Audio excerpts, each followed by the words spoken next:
This is a really impromptu roundtable discussion on the. I really don't want to fucking call it an anime. Oh yeah, fair warning, there will be cursing, so if you're listening, fucking deal with it.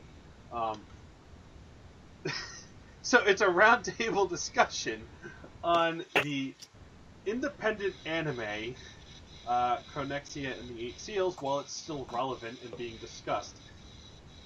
Now, for those who don't know what this is, Chronexia and the Eight Seals is an original animation. I can't call it an anime. I'll shoot someone. Not really, but I just can't do it. I can't do it. Ever since Ruby's been out, that's been kind of the. I know we've seen it before, but Ruby basically was like the successful prototype of that. Oh god! So I think it's going to become more prominent if anything. It's already more prominent. But yeah, no. Chronexia and the Eight Seals is an anime by this very popular anime YouTuber, Mr. Chronexia. I subscribe to him. I watch some of his stuff. He does a lot of anime videos, obviously, where he talks about like top 10 worst and a whole bunch of shit. Well, either way, he wrote a novel called Chronexia and the Eight Seals long time ago, and was approached by an amateur animation company called Studio Azune. Now, I don't know if any of you guys are familiar with them, but I don't know if you guys remember that Kickstarter project called, I think it was Tree of Life, like 2 years ago or something. I do remember that. Lucian was in it. I forgot. I think Amanda Lee did the music for it. So, I vaguely remember that. Yeah. Everyone here is already a creative, professional, indie, whatever the fuck you want to call it, in their realm of expertise or whatnot. And, you know, with Chronexia and Eight Seals, it's getting a lot of shit. Like, there's a difference between being, you know, critical and giving a review of it and being a straight-up dick. And it's getting a lot of straight-up dick comments. So I kind of thought it'd be prudent to actually have a discussion about it with people who know how this shit works. Now, I'm... Cool. No, Carly's coming out. That's cool. I'm Adam. I'm an animator, writer, voice actor every now and then. I do some directing and casting every now and then when people want me. So I'll come across with the whole writing perspective and animation perspective and knowing how to make a project actually work on the web, on the internet. So I also have Carly, who interrupted me before. We'll just go straight to introducing her in that direction. Carly, you can introduce yourself and what you do and your expertise and all that stuff. All right. Well, I'm Carly, and I am a professional animator. I work at Mercury Filmworks in Ottawa, Ontario, and we have worked on many a show, but I am currently a storyboard artist, well, revisionist, I guess, if you want to be technical, for a new show coming up on Amazon, which I don't know if I can talk about yet, but I can say it's from Amazon because they have, so, yeah. Yeah, you can tell us the fake stuff. That's all. That works. And we have another animator, Tiffany, if you want to introduce yourself, plug yourself, what you do, all of that. Hello. How do I introduce myself? I don't. Introduction is so awkward. That's why yeah. Do it Yeah. Okay. So I'm Tiffany Lee. I'm the producer director for AKG Productions, which is independent studio out of Vancouver, BC, and I previously worked at some other studios, Delaney and Friends and Bardell Entertainment. I worked on a couple of well-known shows, including Disney shows and that kind of thing. So as an animator and layout and design departments. So now we have a whole list of clients, and we're producing comics, animation, and art assets for video games and stuff. So Yeah, I'm also a writer and a voice actor, singer, etc., etc. I've won some awards from NHK Japan for my music, so that's cool. Not Yeah. a big deal. Yeah, 'cause Morning Musume was like commenting on my video and stuff. That was a little embarrassing. But Carly, you times. don't have to record because I'm recording everyone. Okay, and also in the sound... Okay. I have a professional sound designer, voice actress as well. Natalie, you can introduce yourself and what you do and all that shit. Yeah. Hey. I'm Natalie. I am the writer, director, producer, sold my soul to a podcast called The Elysium Project, which has kind of been my creative darling for a while. But I also do voiceover, a lot of freelance voiceover. I've done a lot of games. I just did my first anime, which is really cool. And I ding as part of Sound Cadence Studio, which is run by Amber Lee Connors. And I do freelance sound editing too. Right now I do dialogue editing on different games that come through Bang Zoom Studios out in LA. Just kind of like randomly, if they have overflow work, they will farm that out to freelance editors. So that's another like part-time thing I do on top of having a 9-to-5. So I kind of dabble in a lot of different things, and I write a lot, but I'll probably be able to comment more on the sound production, casting, voiceover aspect of things here. Then we have Travis, who will end up being my consistent co-host on this podcast thing where we talk about stuff. I keep Adam in line. That's my important job he here. Tries. It doesn't necessarily work. But you can go ahead and introduce Excuse me, I yourself. gotta clear my... Yeah, funny. Adorable. Tee. So hey, my name is Travis. I'm going to be the co-host of this little podcast series. I am a professional voice actor. I voice act with Funimation. I also voice act in a couple of video games. I've done some corporate videos. Before you go, you say you're a professional voice actor with Funimation. Now, does that mean you're a real voice actor, or do you just do additional voices? I do both. I have people with names. I have people without names. I have people that should have names, but when they're described in the actual script, they do not have names. I've done a little bit of everything. Video games, I've mainly done actual characters with names, which is great. And when I'm a disembodied voice for corporate videos, that's what that is. On top of that, I do also production work, so I work a lot with television and film. I've mainly done commercials. I've done some interview and featurette segments with Funimation as well. I've also working on a film currently that should be starting production next year. I also dabble in writing and podcasting. I'm just a creative. As you said, I just do a lot of things, and sometimes they pay me for it. Sometimes, when you're lucky. Yeah, sometimes. My dog has something to say to that. Don't you sass me. Obviously has a different opinion on that one. Just kidding. And we also have another author, composer, writer is an author too. I lost my train of thought because of dog and stuff. So we have another writer, composer, doing his own independent. It's an OVA, I think, right, John? You're here, I believe. Yeah, I'm still here. He's still here. Awesome.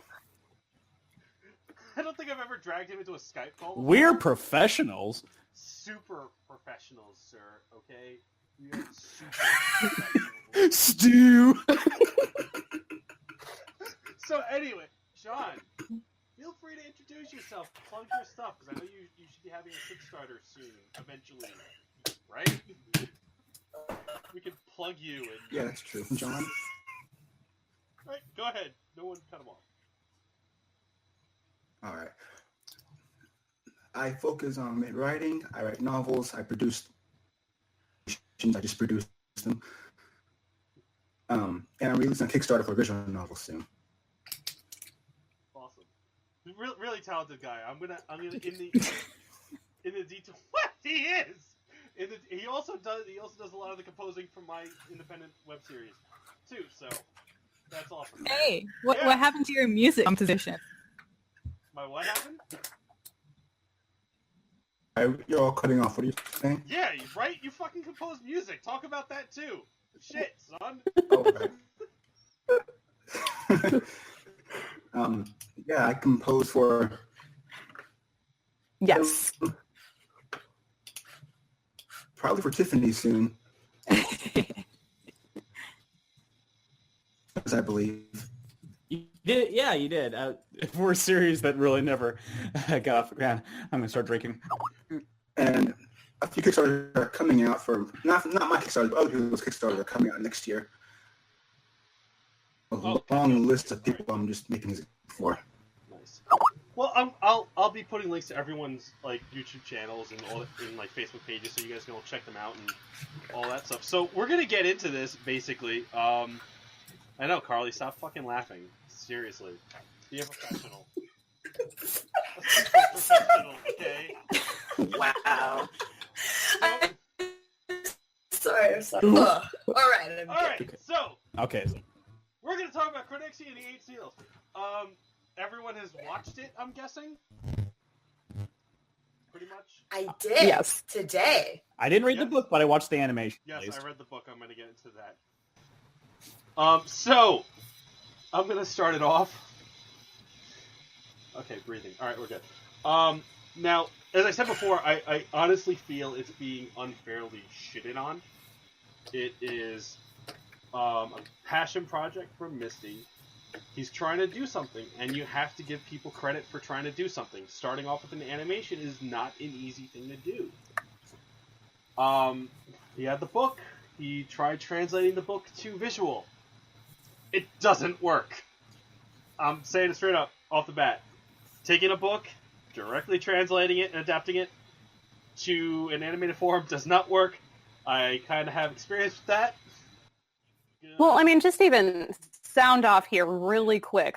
How many of us have taken something we wrote and tried to directly adapt it to our medium of choice and then very quickly realized that was a terrible idea? Vocal Right here. sound off. Yep. Oh, God, yeah. So, Probably in the beginning, yeah. Yeah.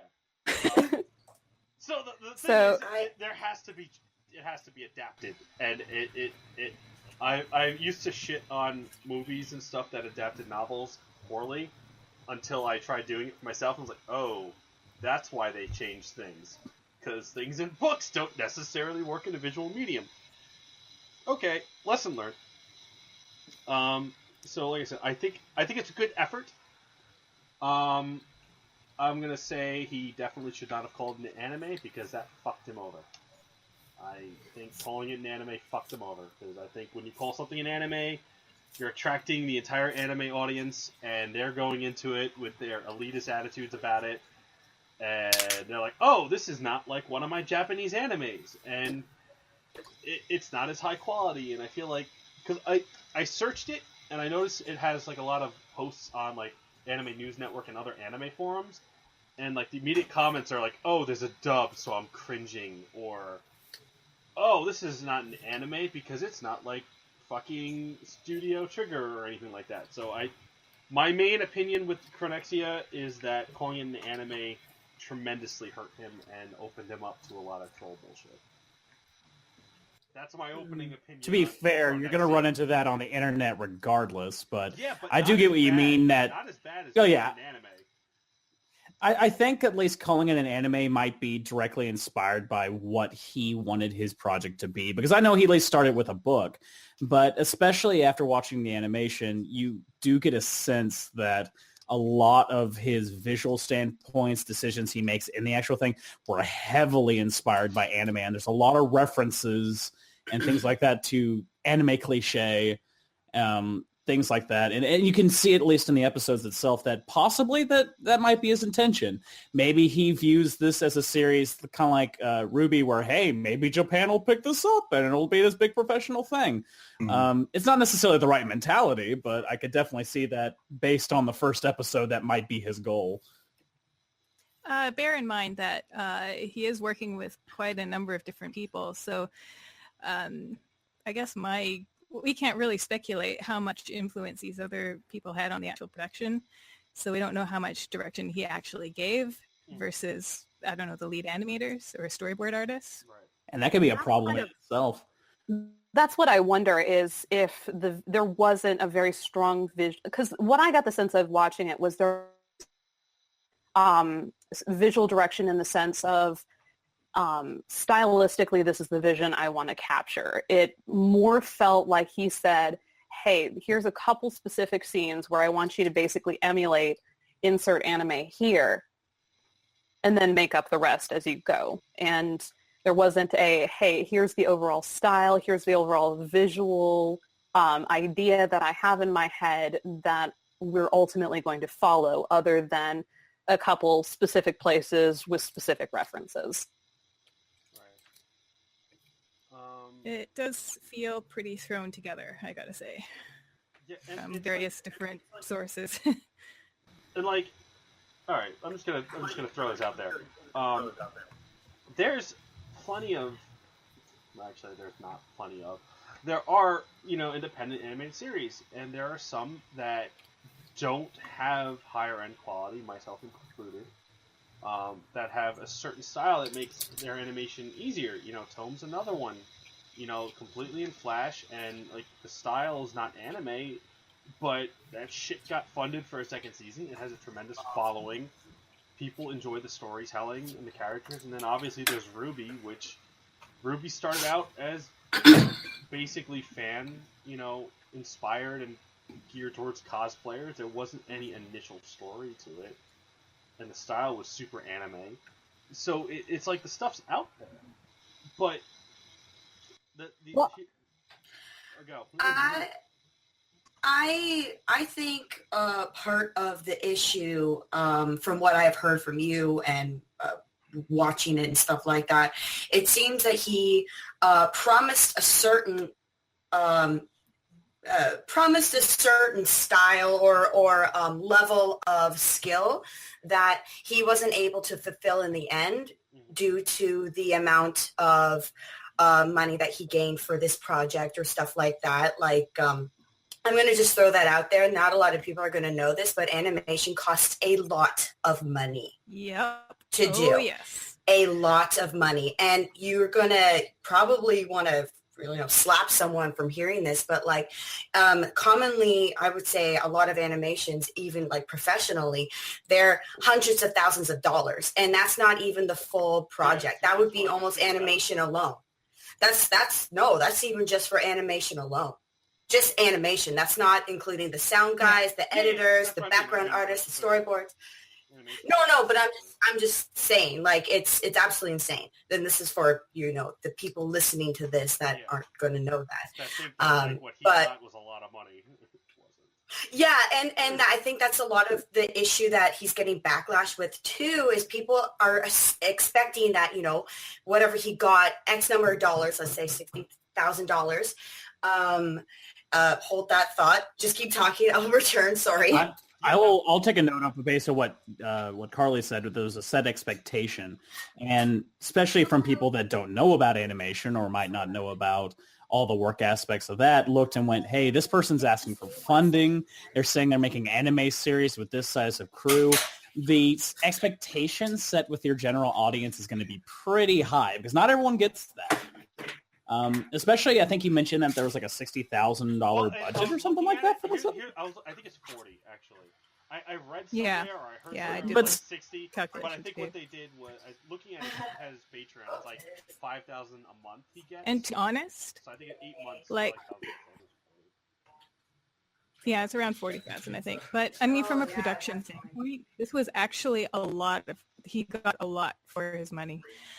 I can imagine the animators really worked overtime for this. And here's what I think too with the animators though, because apparently they approached him on it. Like, There he you didn't go. go looking. Like, supposedly they came to him and said, "Hey, we can make an animation out of your book or something."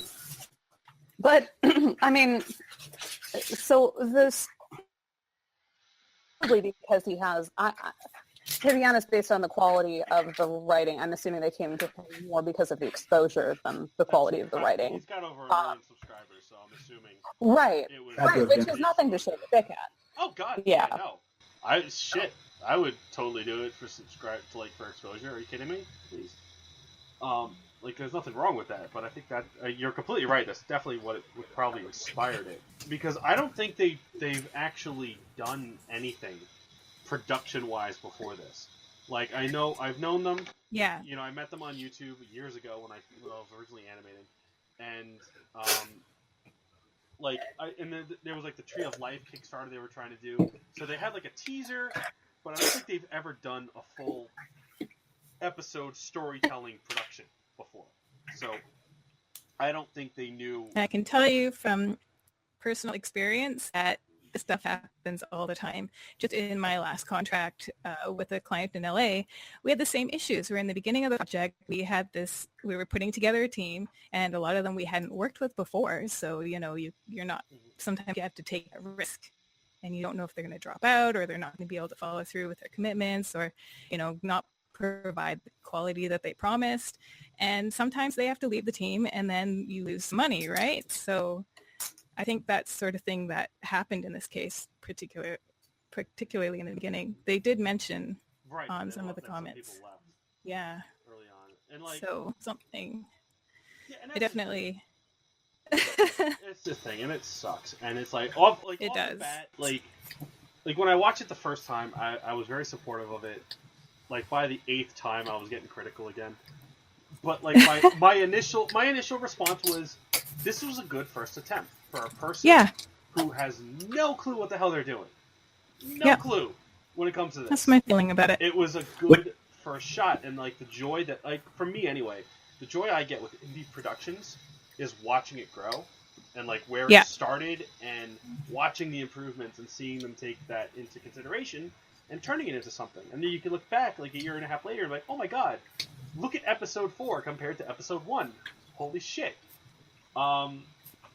There are improvements. And like a lot of the stuff I've seen, like, I guess we'll discuss visually first just to get that out of the way. Could I possibly throw a question kind of on a basic starting for that? Go nuts. Would you, yeah, as a co-host, I bet. Would you say that maybe as a basic primary issue, at least for this particular series, and a number of different facets, is too many cooks spoiling the broth? Yes. That maybe because of the lack of focus or one person to keep an idea of direction in all facets. Well, also, too, it's like, because he did the final mixing and editing. So I'm kind of curious if it's it's an example of they thought something and he came in with his creative, like, this is my project and this is how I want it to look. So part of me wonders if that was a clash there. But then there's also you are going to run into that for sure. And I think ultimately he is responsible for the creative vision. He has pretty clearly identified himself in that position. So, like, when I say, you know, holding vision accountable, I mean, honestly, that is something that without an artistic background, which I don't think he has any, is something I think he should have delegated more responsibly. Right. And that was a shortcoming that did bite him on this one. Like, all right, that's a good launching point in something, because very honestly, his scenario is extremely similar to mine, minus the fact that he dropped $40,000 on a team to do the animation and has 1 million subscribers. So, two very big different things. The other thing is, I think what he's surrounded by is extremely different than what I was surrounded by when I started work. I feel like like I said, I don't know him that well. I haven't followed him that often. Like, I followed him when I knew, like, a lot of people that I work with were involved in this. Like, Kira's involved in this. She's, you know, I think she plays, like, the main female character in the show that isn't in the first episode. But, like, I think he's mainly surrounded by fans of anime, YouTubers like that, not really creative individuals that are producing stuff. Whereas, when I was originally starting Shattered Heaven, I was surrounded by a shit ton of actors, a shit ton of sound designers, musicians, and other writers and shit. So it's like I was already in that environment of these people who know how this shit works. So when I would do stuff, they'd be like, yeah, it's good that you started, but that doesn't work. Don't do that again. To be fair, this is also a lot of assumptions because we don't really know too much about the starting ground, the seed planted, or how they kind of work in that environment. Right, exactly. I'm just saying that's kind of what, from watching the first episode and seeing how he's handling the criticism, and I also, and like a lot of the updates too. This is kind of jumping ahead, but just why I think this is the scenario. A lot of the comments seem to be about, we need more funding, and more funding will fix the problems. And it's like, those are not the problems.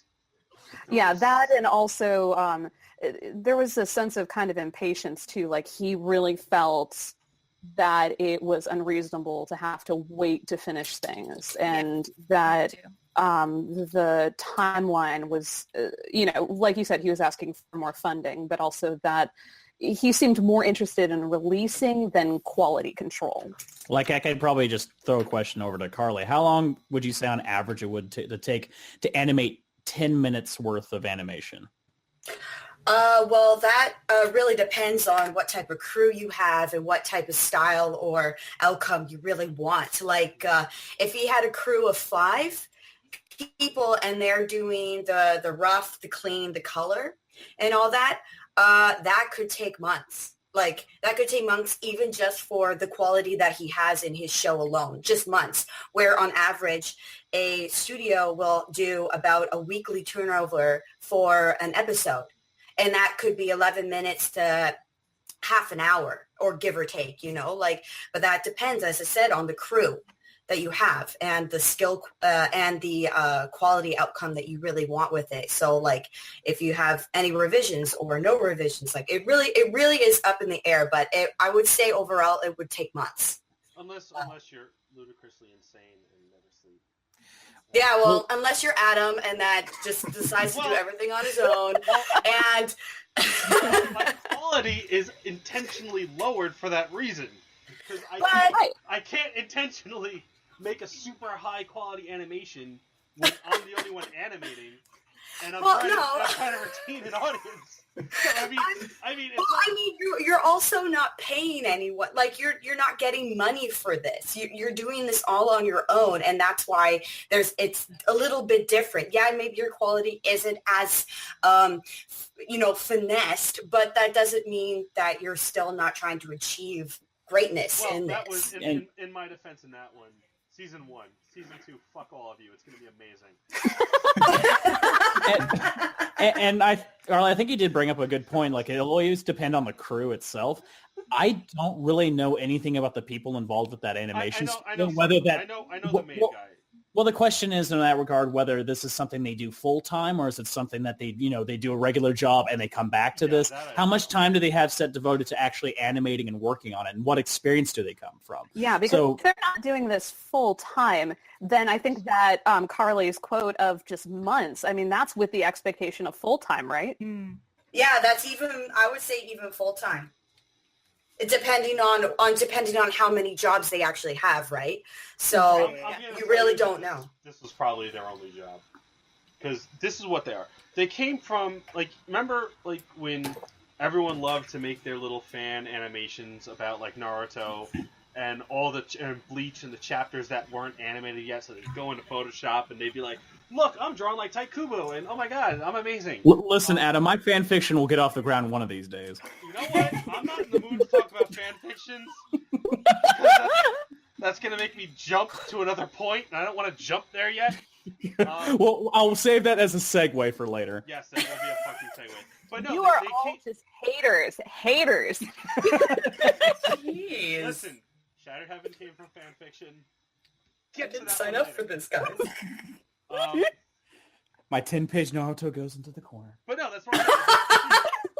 But you remember you would like see on YouTube, you'd see everyone that they would do their Photoshop animation. That's where Izu came from. It's like that's where I met him on YouTube like years ago, and super talented guy. Like the best animation in Chronexia is from him, most likely.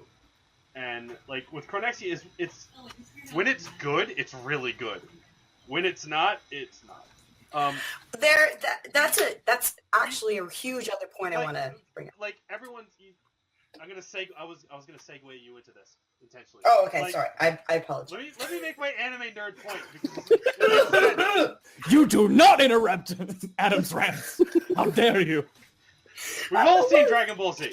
It is the Yes. best fucking example of this. You'd have like one episode where the animation was fucking great, then the following episode it was shit.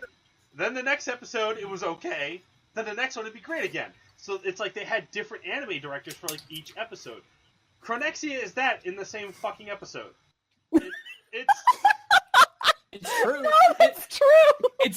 And it makes it so much more disruptive sometimes because it could just simply be a 5-second scene to a 5-second scene, and the animation styles are completely different. It's a Newgrounds parody collab where everyone, not obviously not in the parody like crap thing, but what I'm saying is like you have different artists and animators take a scene in their style and throw it together. That's kind of what this is. What also made like it a map. Yeah. What also makes it Multiple difficult from a animator, whatever. Well, That's that's what what- that means. Oh my god! I keep seeing map all over the place. I'm like, what the fuck? Is Yeah, this shit map. mean? Oh my god! I'm so Yeah, I know. The more you know. I'm But sorry. like when I say there's no visual direction, that's the problem though. Is like a visual director is someone who makes sure that that doesn't happen. And Misty doesn't have the experience level to make sure that that isn't a problem. Either that or he's just too impatient to care. And the problem is a lot of times. I'm sorry, go. And the problem is a lot of times from a directing perspective is that if you're going to divide up the workload, don't try to separate, like, it's good to separate it by scenes, but don't separate it by camera perspective. So you saw a lot of times there'd be characters talking and then there would be a camera change. Yes! The art style would change. A person would Jump change cuts. where they're Oh my God. standing. The The continuity 180 would rule. just go out the window. Listen, I'm gonna shit on myself for a moment. That was a big issue. That was a big issue in my earlier shit. Oh my god. Especially episode 1 where I had no clue how the fuck to animate things. So it was like, okay, I'm gonna get so-and-so out of the fucking virtual reality cockpit or whatnot. Okay, there's Adam walking out of profile. Next shot, there's this awkward dragging arm thing. You're like, what the fuck just happened? Like, It can come down as easy to something as positioning. Yeah, It's that's- moving the that's- camera makes no sense of where they're placing it. Right, The person's that's- not where they're that's the, supposed to be. and then there's like that's the one. I think we're thinking of the same scene. The Michelle scene. Yeah, and the result of something like that Yeah. is a complete loss of a sense of where they are Yeah, that's and time. It's the 180-degree rule where you don't abruptly jerk characters around. Or you don't have someone shift from the left side to the right side. That's what it and means, that- and that's something. And again, I saw that, and I'm like recognizing everything I learned not to do after doing it, but being able to get away with it because I was the only one fucking animating with no budget in between a full-time job and everything else. So I was like, fuck you all, I can make these mistakes because you guys aren't doing shit. Adam, you need to breathe. Adam. So basically it sums down to this one discussion that we're having right now is they need basically quality control. Like they needed someone that had the understandings of how to keep animation fairly similar. Like if they were working with a certain budget, like again, this is all about, but like it's I'm going to talk about this a lot because it actually is such a huge Dude, point. that's why I wanted you in here because other guys can give that perspective. There's only so much time and money and whatever to really go through other like rounds of revisions. So if these guys aren't getting paid all that much, let's just say, they're probably not going to be too keen on doing revisions. And there's no one else, like no one's going to be doing them. Like who wants to do fucking revisions? Oh my like, God, come on. You hate revisions. I hate them. She So, hates but- them. I hate them. So that's why I go out of my way to do way better so I don't get them. However, they unfortunately have such a vast quality control issue with people being really good and people not. It's like they needed to figure out what scenes were the more dynamic, better ones that maybe the better animators could have done, and then the ones that weren't so important, maybe the lower animators maybe could have done. So that way it wouldn't be as big of a transition between crazy shots to crazy shots. Well, and also blocking, too. So much. I mean, there was just a simple need for blocking. Yeah, for sure. Like if you're in theater, like this is like one of the first things you start out. And the weirdest thing for me was translating that to audio, because you pan audio between, usually in stereo. So, where characters are from the left to the right, but you have to think about if I move one character here, how's that going to affect my shot, shots 2 cuts later, I still be able to see all the characters. Because if you do just go to that shot and you randomly keep placing them in different positions because I want each shot to look cool, you have to think about that as an overall process. You can't just say, okay, I'm going to teleport them to the cool spot every single time I change perspective. You know what this screamed to me is that when they went through the process of actually creating these scenes for each animator, they did not have a storyboard to base off anything. So they basically left it to the animator to create the scene that was seen in the script, which led to inconsistency throughout.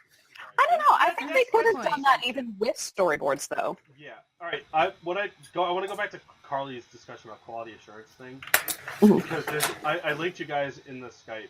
This was one of the biggest things I noticed immediately that really bothered me. And it's like, all right, if you're getting funding and you're getting paid, this should go to like 728 or something. Shit like this shouldn't happen.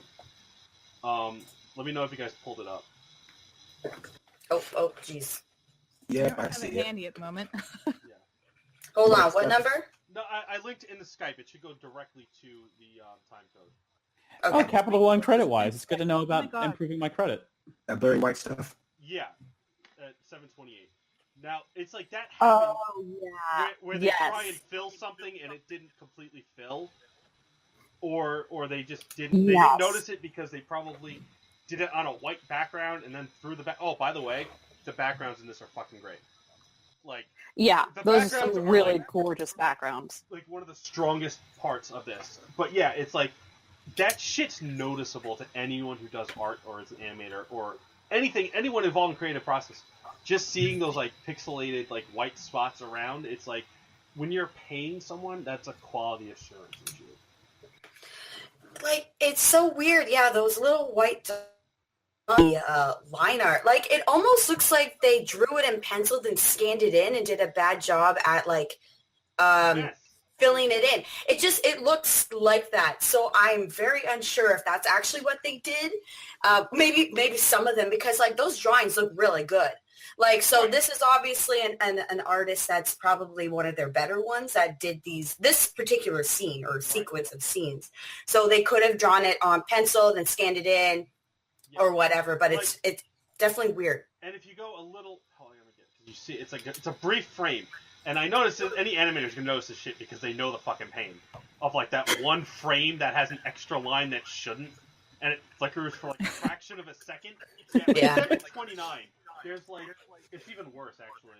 Out of the things I have seen when I'm moving between your frames, doing like placing effects, and I'm like, wait a second. Well, I found like all the random like face or mouth animation. Yeah, I fixed that shit. Well, the problem was, first of all, episode 6 was a fucking nightmare. Yeah, that was a I don't know. nightmare. I don't know how you did that. A fucking 22-minute animation, which I'm gonna boast for a minute. I cleaned that shit up in a month and a half. I cleaned the line art and colors and backgrounds in like a month and a half, and I died shortly after, and the Dragon Balls brought me back. Fucking Krillin. No, Shenron's just like, the fuck, how many times we have to It's like, fuck. And then it's been a reprieve, but now that I'm like back in the animation phase, it's like he's fucked. But I have to. You know you can take a break, Adam. No, not another one. Well, you know what? Herbifer, fuck you. Zenkai Boost is a thing. I don't care what your research says. I am sticking with Zenkai Boost as a thing because it sounds cool. Let me have that moment. That's a random personal joke. These people are the ones that I found out about Clip through. They because I was watching one of the streams and the guy, I was like, dude, are you fucking animating a Clip? He's like, yeah, Clip has animation features now. I was like, oh my god. And so I have to give them credit because if it wasn't for them, I'd still probably be like, shit, I want to do better, but I don't know any program that I like. So props to them. And I know they did some work in Clip. I think it was Clip and Photoshop. They did a lot of the animation in. For Chronexia? Yeah. Okay. But I think one of the guys was working in TV Paint. Oh, and then another one. Oh, great. So you have multiple fucking softwares.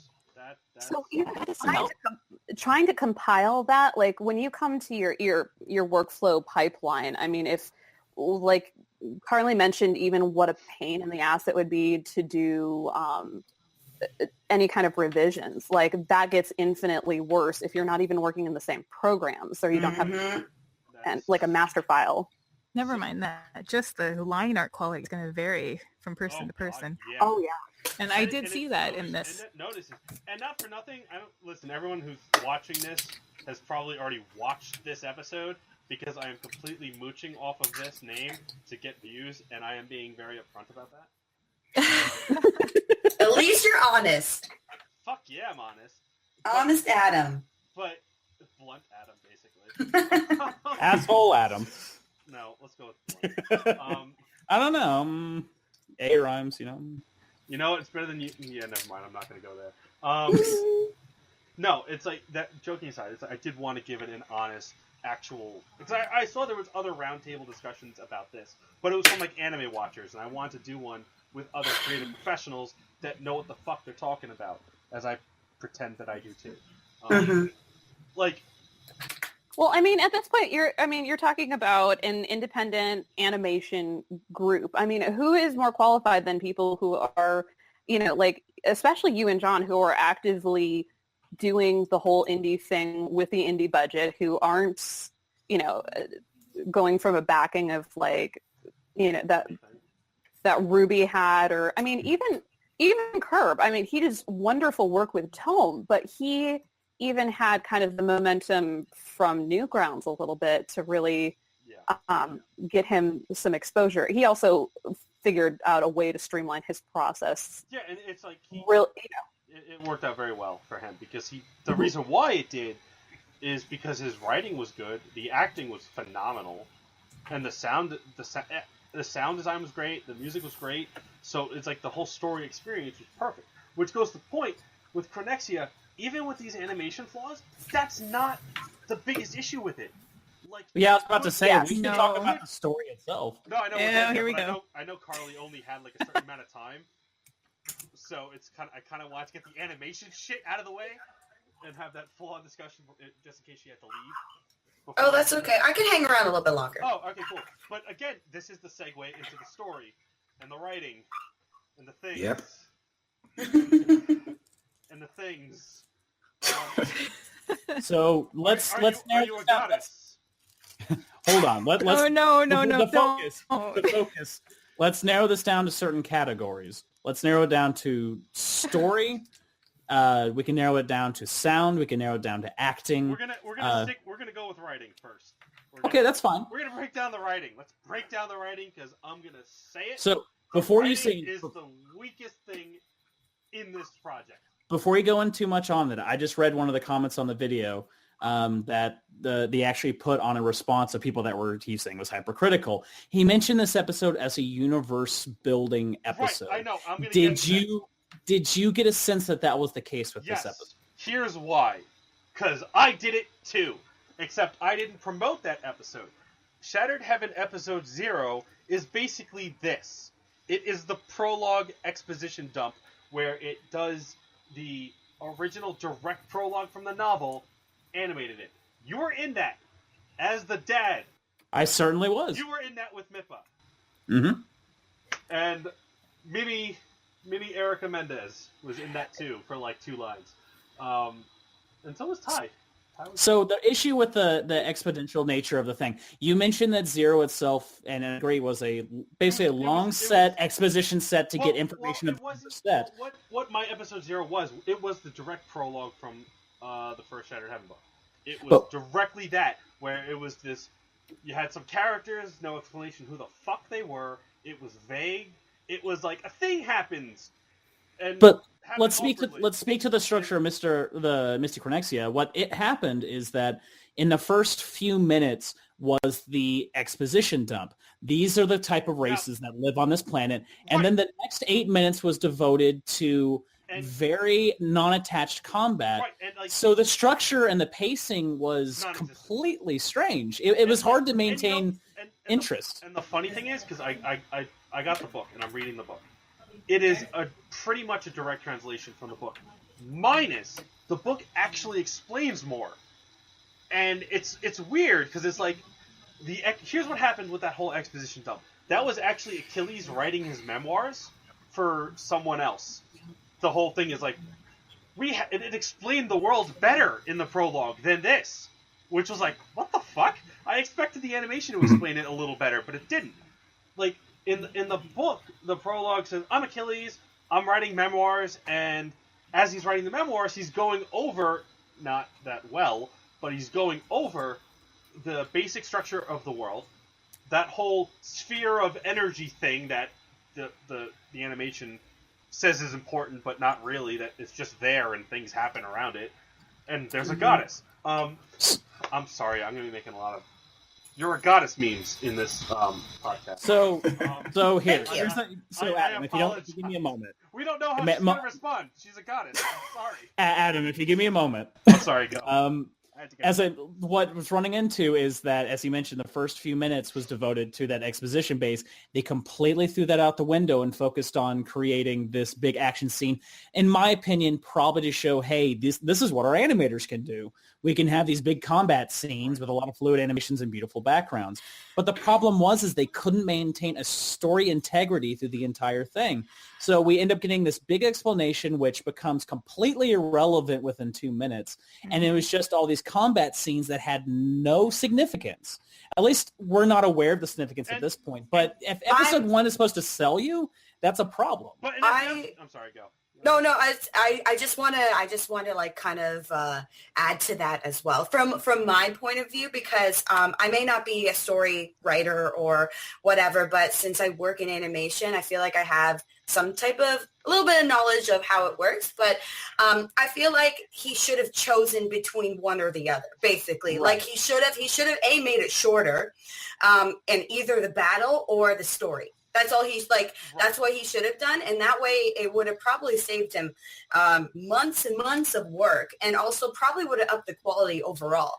I personally think he could have done with the fight. If he really wanted to show what the animators could do, he should have just started with like the fight right away. I think that would jostle and like kind of get the watchers into it like right away. Be like, oh shit, what is happening? This is kind of crazy. Or the combat is overlaid by the explanation of the story. They could still have the narrator telling what's going on, but they could have just showed that. Exactly that, because they already showed all the characters. He could have just been like, and this is my girlfriend, which to be honest, I kind of hated. I think that's kind of a little stupid. Like, we don't need to know about your relationships. Okay, stop introducing all these characters. Talk about your world. So, here's the problem with this. This is what he meant to do. He meant to establish a lore that would be the background of the actual plot. This is not the actual plot. None of these characters are the main characters. They are plot devices. In like the second, I don't give a shit about spoilers. In like later, in second chapter, they're basically taken hostage. Because the new generation, their children are the main characters of this book and this series. I kind of figured. What he was attempting to do was, here's a prologue of the lore that will carry over to the main story. Because at the end of this episode, you see his Achilles' son is getting ready for school. And we're going to go do the tuning exams in episode 2. The thing is, and you bring up that point, is that particular intro, the exposition set, wasn't necessarily there to tell the lore. What it was an exact duplicate of a stereotype in a lot of anime. Hi, I'm protagonist. This is my friend. This is my other friend. You could say it's not because they're not the protagonists. They're the protagonist's parents. That's semantics, though. And I mean, honestly, from a writing perspective, even if you argue that this is supposed to build lore, I mean, any writer, I mean, any of us who have actually taken writing classes will know that from day one, your teacher is going to call you out on that shit if you try to dump that much exposition in the beginning. Yeah, I'm going to be honest, I don't hate exposition. I think people give it a bad rap because they're impatient and they just want to be captivated immediately. But I think more is the story itself should tell the exposition versus a voice going, this is this and this. Well, I'm not saying, like, break down for 500 fucking pages of exposition. But, like, touching down and saying, here's a basic setting in a paragraph and move the fuck on is not right, in a paragraph, not in a half an episode. And that's the thing, too. In the prologue, in the book, it's not that long. So this is what you run into as a particular option, and it's preferred to whatever you like. Would you say it would be more interesting to tell the viewer elves are mistreated and often turn into slaves versus showing a scene where you show an elf being mistreated and treated like a slave? And you can do that in like 10 seconds. You don't need narration for that. And this one, I'm giving him a pass, kind of, only because this shows the inexperience and not being surrounded by people who are doing this. And it shows that he most likely is surrounded by just anime fans and anime reviewers, and so he's probably not getting critiques that will fix this problem. He directly adapted the book, and the book, he tells you everything. So I'm on chapter 3 in the book, and everything is him telling you what happens. I love this girl. This girl does this. Why would she do this? She's crying now because of this. It's like the entire book is him telling. But I will also say English is not his first language. I think the book was originally French, so I don't know how much I'm going to attribute to him translating it to broken English, or that's just how it was by default. Basically what I'm hearing is like, we don't want to hear the Uncle Ben story a million times. Like, we're tired. I think people are jaded with that kind of scenario where it's always like, we want to see the origin story. We have to find the origin story like right away. And that's a lot of the problems with movies now. So like, I feel like if he switched it up by not showing an origin story, by giving us the lore of his whatever, I think people would have been more captivated if he waited to the second episode so that he can play and show what these characters could do, or what his animators could do in the first one, because I think that would hook them way more than this is my story. And I think people got annoyed too, because like the way it presents the character, is like, this is so and so, this is my girlfriend, randomly, like you give a shit. And here are these other people. 25 years later, they don't matter. Moving on. Yeah, see, that's, It's a question, and you'll see it a lot of times with filmmakers, and they question this thing: how to maximize every frame, every minute, making everything mean something overall to the story's plot. But the problem was he so front-loaded that information when he could have taken any of that information and stretched it out and made it mean something in the 10 minutes that he had. But he didn't. He devoted it to showing this is our animation style in combat without any notion of necessarily what was going on. Because to be fair, 90% of the stuff I saw, I didn't know what was going on. And he did say that maybe that was his point. Not necessarily a good way to start. As someone who has used that excuse, that is not a good excuse. Yeah, it's not a good way to start a series. It's not a good excuse. I feel like I called you that. I called you out on that one, Adam. You know what? You can go to hell. Yes, you did call me out on that originally. That was fine. And I say this honestly, any improvement I make as an animator or style is because of her, so it's fine. Oh my god. That's right. But like, and that's the problem, is I feel like, and this is my concern. After I get this concern out, I want John's opinions on the writing, because I need to enjoy that. And I need to indulge in that. I'm actually very excited for that, so that's I why am, I'm... so, but like, my concerns are, he wrote the script. I think him and his wife edit the script. So no one that can tell him, hey, this isn't working, is involved with the actual script processing. And it really is a direct translation from the book. The title of this episode is the title of the prologue. The title of the next episode is the title of chapter 1 in the book. And I feel like, and I'm really concerned, he's going to take the book, make it a script with a lot of the lines in this episode were directly from the book. Like, again, speaking from experience, when I was taking the book and converting it, it's an opportunity to improve shit, to change up the lore, to add stuff that'll make more sense, because book translations don't fucking work immediately. Especially when you tell everyone everything. And it's like, I'm concerned about his second episode, because reading the first chapter, a lot of the stuff that happens, he tells you it happens. There's no like, all right, we're going to school now. Oh, we're in school now. I'm taking the written exam. I had a random dream now. This happened. Chapter 3. It's like... So my primary concern is that you do mention all these kind of areas where he could change. My concern is going into this next episode is not, he won't necessarily take that to heart based on his comments on other... It's too late. He's already It's already scripted. Oh, well, there you go. Yeah, that's like I was looking at his updates today, and I'm a little bothered by some of them. The main one, I don't know how many seen on Facebook, is he was like, screenplay is 100% done, storyboards are 100% done. Saw that. Voice How actors sad. are what is it specifically? 100% done of voice actors' lines first draft, meaning the voice actors read their lines. So we can have a rough draft with the lip flaps, and once the animation will be all ready, we will have them redub, keyword redub, over the original tape. And so when we get to pacing sound, and the I emotion will have match better. words. So I will it's have like, words. seeing that is very, very fucking disconcerting, because that's not how you do the thing. It's like, you don't, if you have the option, animators, Carly, Tiffany, correct me if I'm wrong. Yeah.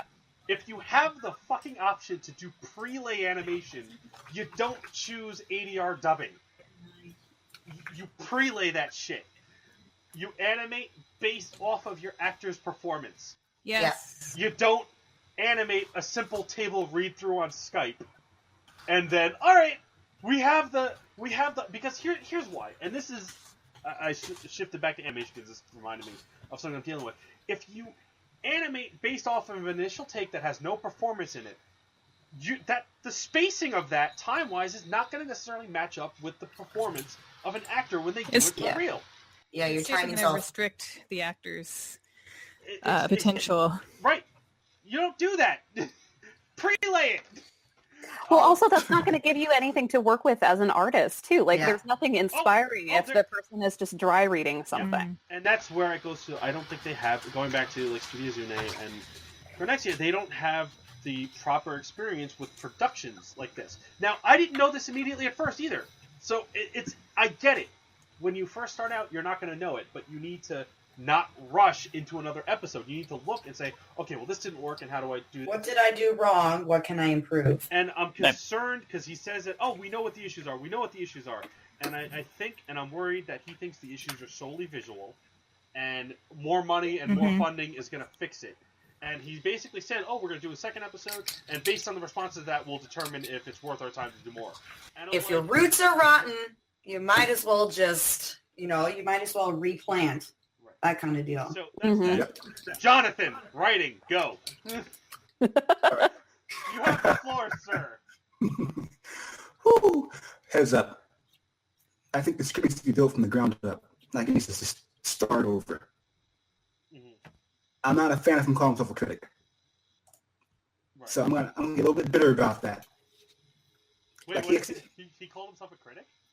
Yeah, like he's apparently a critic for other animators. He calls other ones trash, stuff like that. I'm just like, you do what? Yeah, that's... Yeah, so I'm a little bit annoyed at that. I'm annoyed at this whole entire like Steins Gate comparison. I don't know that if you all saw that on my Facebook. Yeah, I did. Explain the Steins Gate comment. Yeah, for everybody else who doesn't know, he basically said complaining about the pacing on the first episode for lore building is the same as complaining about Steins Gate's pacing for lore building. Oh. And I was like, excuse you? Like I'm usually a little bit lenient for like indies, but when you John got fucking triggered. Like you don't do that. I mean, I don't even do that for my own stuff. So naturally, I'm just like, no, not you, Chronexia. If you like the direct quote from what he said, this is the comment he related to saying about people's criticism of his first episode. I gotta say, I'm pretty disheartened by all the hypercritical people who think they have a full grasp of what's going on when this was meant to be a universe-building episode. Sure, the episode had its shortcomings in a lot of categories, but I find it unfair to see people criticize the story so harshly when it was purposely meant to be vague. It was like watching the first episode of Steins Gate and saying it's crap because you don't get it yet. Yeah, no, you know, that excuse is bullshit. And it's like, I get what he's thinking, but he needs to understand. Yes, I agree with him to an extent when it comes to if you want to be something vague and not give everyone the answer, but you have to make that work, and you have to make them like, oh shit, that's something cool. I know what happened up to now, but I don't know why it happened. His episode is like, what the fuck just happened in that entire episode? Well, I think it's really silly that he can dish it out to other people, but he can't take that from other people. So he has to do like, he has to be like, oh, you know, like, guys, stop being so mean to me and all that stuff because I can't handle it. Like, I don't know. I think it's pretty petty of him to be able to dish out. No, it's like, I'm going to defend him a little bit on that one because I don't think he's responding to general criticism. I think he's responding to the troll assholes, and there have been some really fucked up. Oh yeah, I've read a lot of them, and I totally agree. And that one, but at the same time, I don't know. Like, I'm gonna give him the benefit of the doubt on that one, and assume that he's referring to the ones that are being assholes, and not the people that are like being respectable with their approach in criticizing. How nice of you. I'm trying really hard. But, like, everything you guys said is true. The writing in the script needs to be redone. It doesn't work, because, kill me, make me. Oh, no, don't do that, please. Well, I mean, honestly, those lines can work With proper direction. Well, yeah. Yeah, it needs gravity and pacing. That's the biggest problem. But the proper no, you're totally. I agree. But context. You know, just saying the reason they sound cheesy to us is because because they're things that in the proper context actually mean something. Like that is, you know, when someone is saying, you know, kill or you know, Die. kill or you know, die. That's right. Yeah. Die. You know, or you know, make me, you know, in the proper context, if you've built up characters that you can care about and you don't want to see die, that can be riveting. You don't need complex, overly, you know, special wording for that to mean anything. But if you don't care about the characters to begin with, it's going to sound cheesy because it's a writing shorthand that you say, hey, you've heard this in other places before where it's meant something. You can attribute the same emotions to my scenario without me having to put in the legwork. That's why that comes across that way. Yeah, no, completely right. And like going back to the writing too, my biggest irk with this prologue episode, whatever the fuck you want to call it, you're a fucking goddess, okay? How the fuck can you not bring someone back to life? What kind of goddess are you? Realistically. And the fact that he's... Oh, sorry. Go ahead. I had a bigger question. Like, why in the world did she like let this all happen in the first place? Like, she just comes out like, "Yo, motherfuckers, you make it too Adam. much. Turn that shit down." It's like, oh, we need to protect what? I'm good. Oh wait, you know what? No, I know why. Because villain, whose name is Vince, by the way, because that's revealed in the fucking prologue. Like, apparently, in the book, they've known who he is for a while. They've encountered him. They fought him. he's a half elf, half human douchebag. Big deal. So if they mentioned that, like, initially, like, hey, That already gives you that context that you need to actually care. We know I can't be the only one who watched that part where they showed this character and I just went, who? Like, Yeah, no, I was like, what the heck is this? I'm like, suddenly you're talking about your girlfriend and all of a sudden you're in a battle. And I'm like, who is this guy? It's like, right, and that's what baffles me, because it's in the prologue. In the book, he has a name and a backstory, and it's said in the sentence. And the fact too that we are asking questions about why does the world work this way when this was supposedly a lore building episode. Is that not a red fucking blinking light that maybe you didn't do what you were supposed to? Listen. Well, I think it's a goddess, okay? We don't know how it's going to act. Look, I have a feeling that he was writing this for his fans, that people who were already familiar with the story, and he wasn't writing it for people who were new to the story. So he was kind of skipping parts. Shit, I hate you because I have to agree with you. So, and here's the thing. Let's talk about a positive, at least in the character design aspect, in the middle of the thing. There were a few decisions they made as characters that did show the character's personality. How Vincent, like after killing that one girl, was more concerned about wiping off the blood. Was a little bit more little things like that, where you're like, okay, that's a little character developmental. I like that. That was an arrogant douchebag scene. It was done really well. But there wasn't enough context for a lot of the things to where we would give a shit. Right, and that's the thing. I actually started feeling the storytelling at the end where it skipped ahead 25 years. Then I was like, yeah, right, because you're like, oh, it's the father, and there's the kid who looks exactly like the father.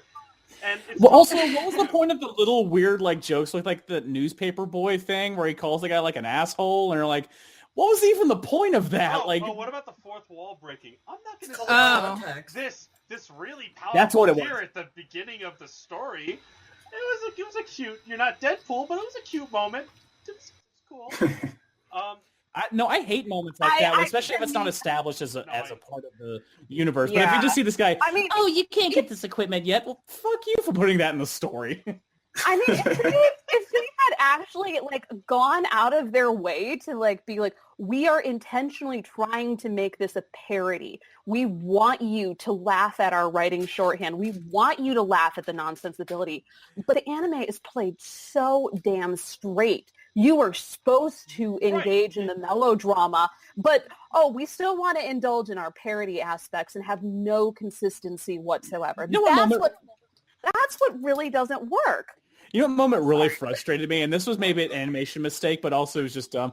You know the scene, it's hard to tell what's going on at first, but you just see them start to run away off to a direction. And then you see the main characters go, no, don't you hurt her, for like 5 minutes. And you don't even know who the fuck they're looking at, because they don't show her for like 5 straight minutes. So I'm just like, who's in danger? I don't know what you're talking about. You okay, Adam? Yeah. I'm stuck between, listen, even if you're watching this, I support you. I honestly do. And I think this was I think most of us here feel the same way. Right. It's like, I really did enjoy your first episode as a, holy shit, you're doing something. You're taking a passion project, something you wrote, and you're turning it into something, and that feeling is fucking wonderful. Can we talk about the positives? Yes. When we get a chance, we'll talk about it. There's not many, but we will. We totally do. But it's like, I'm a dick, I'm sorry. Again, it's I'm coming from the standpoint because I recognize this shit, because I've done it. I've done the mistakes. My original series attempt was specifically geared towards my original fans before the forum died completely and they all fucking scattered. So it was like... But I think that's what pisses a lot of us off is because we're like, oh my gosh, we've been here and we've done that. And if you would, if you wanted to find this out, there are so many people who will happily stand up and say, don't do what I did because you will regret it. You'll waste time and energy and money. Here, let us help you. It's like a lot of your voice actors are people I know and I've worked with. and I work with consistently. So it's like, come on, you have potential. Though killing that girl Michelle was kind of a dick move, but first of all, your definition of has nothing to do with this. When they're in the fucking area with a bow and arrow, kind of irrelevant. They kind of have everything to do with it since they're there with the intention to fight and not having arrows. And the little anime moments where they go and they cut to each person with a duh expression on their face. Little things like that. I do it too because it's awesome. So, what the fuck ever to that. But, like, and that bothered me too. Like, her death, going to the writing, right? And this is a big thing, and I could be spoiler now, because one, if you haven't seen Chronexia, which is stupid because you're watching this. Two, more importantly, if you haven't watched Shattered Heaven, fuck you, I'm spoiling it anyway. I killed, like, what I introduced as the main female character at the time. In my book, Natalie read the original take of Shattered Heaven, like, from, like, Ass Dawn that was never edited. Amy died, like, a paragraph after being introduced. No, that's a lie. Probably, like, a chapter or two later. But it was like, hi. Yeah, you gave her a good chapter or so. I'm Amy. I'm a bitch. I'm dead. Have emotions. It's like, when I was rewriting the season, I was like, all right, let's make a new animated series out of this. I was like, you know what I should do? I should develop Amy a lot more to make, like, the audience doesn't necessarily have to feel for her. That's not her point. Her point is to make the audience feel for Adam, because Adam is struggling with, holy shit, this person that meant something to me is now dead in front of me. That's a fucked up thing. So it was like, I don't need to make the audience care about her, which I did, surprisingly.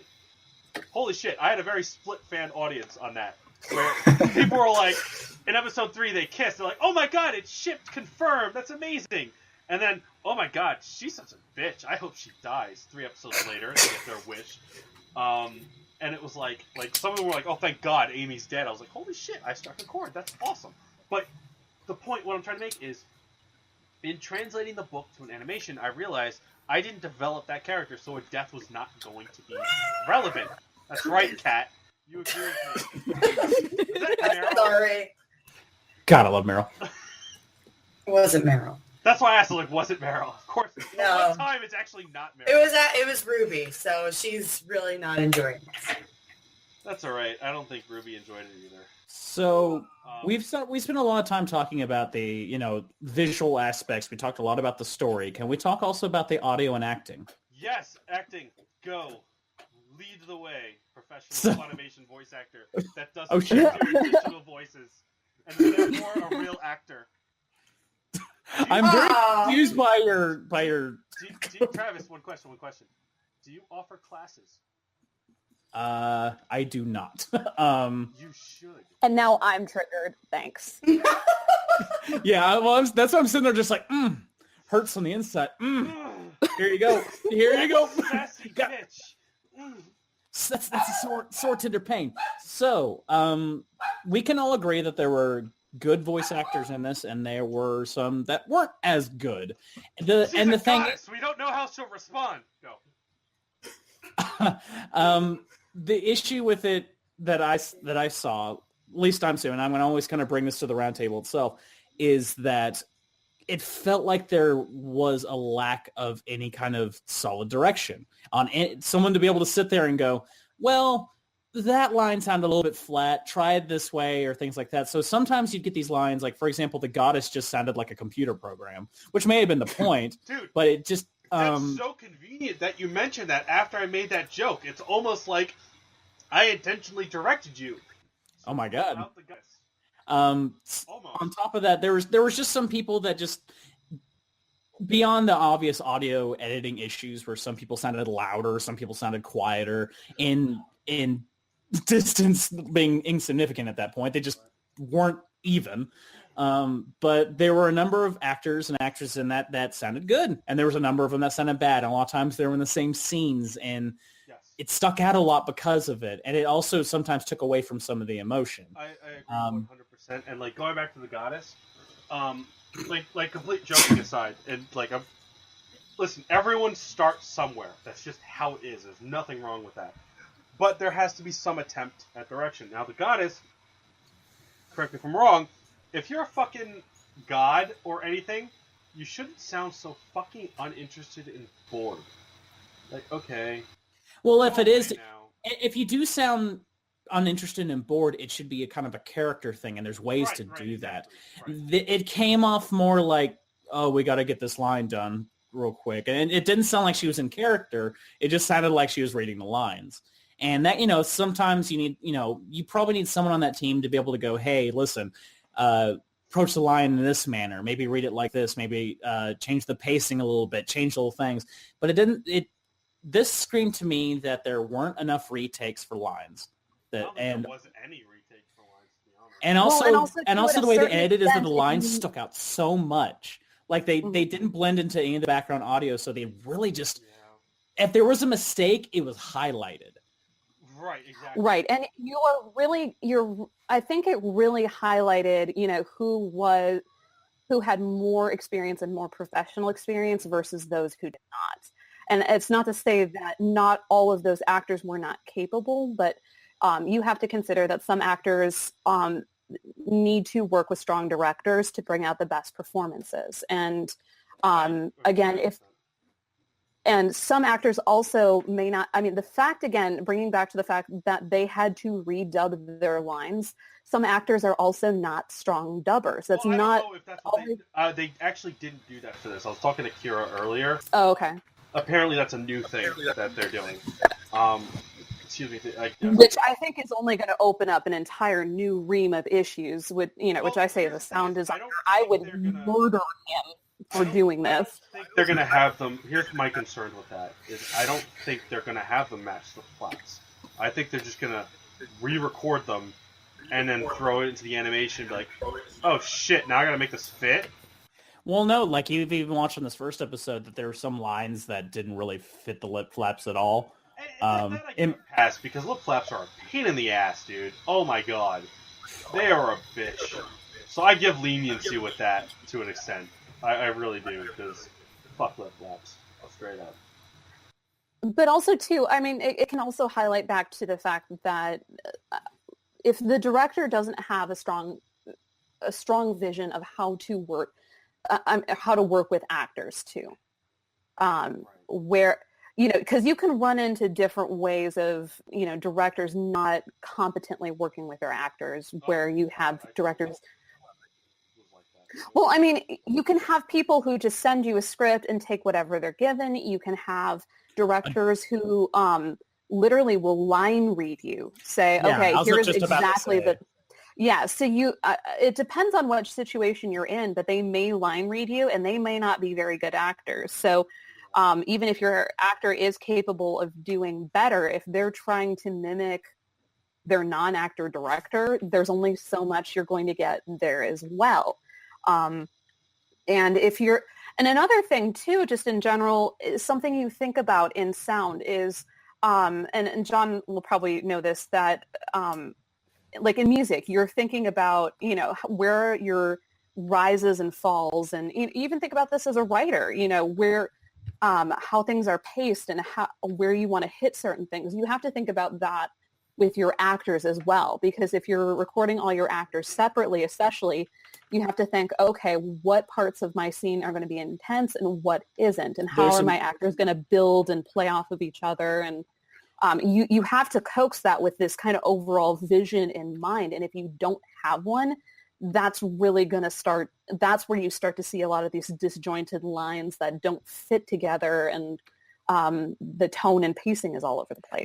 There's a musicality to it. There has to be some kind of flow and even connection to it. And some of that, easily mentioned, is going to come down to the director. And sometimes it's also inexperienced actors who don't know how to necessarily make their lines at least either good enough takes or comfortable with having it flow with other actors that well. There are obviously some names I saw on there recognized. Some of them I didn't. Some might have more experience than others, which is obvious. But as it's the same issue we run with everything we've been talking about.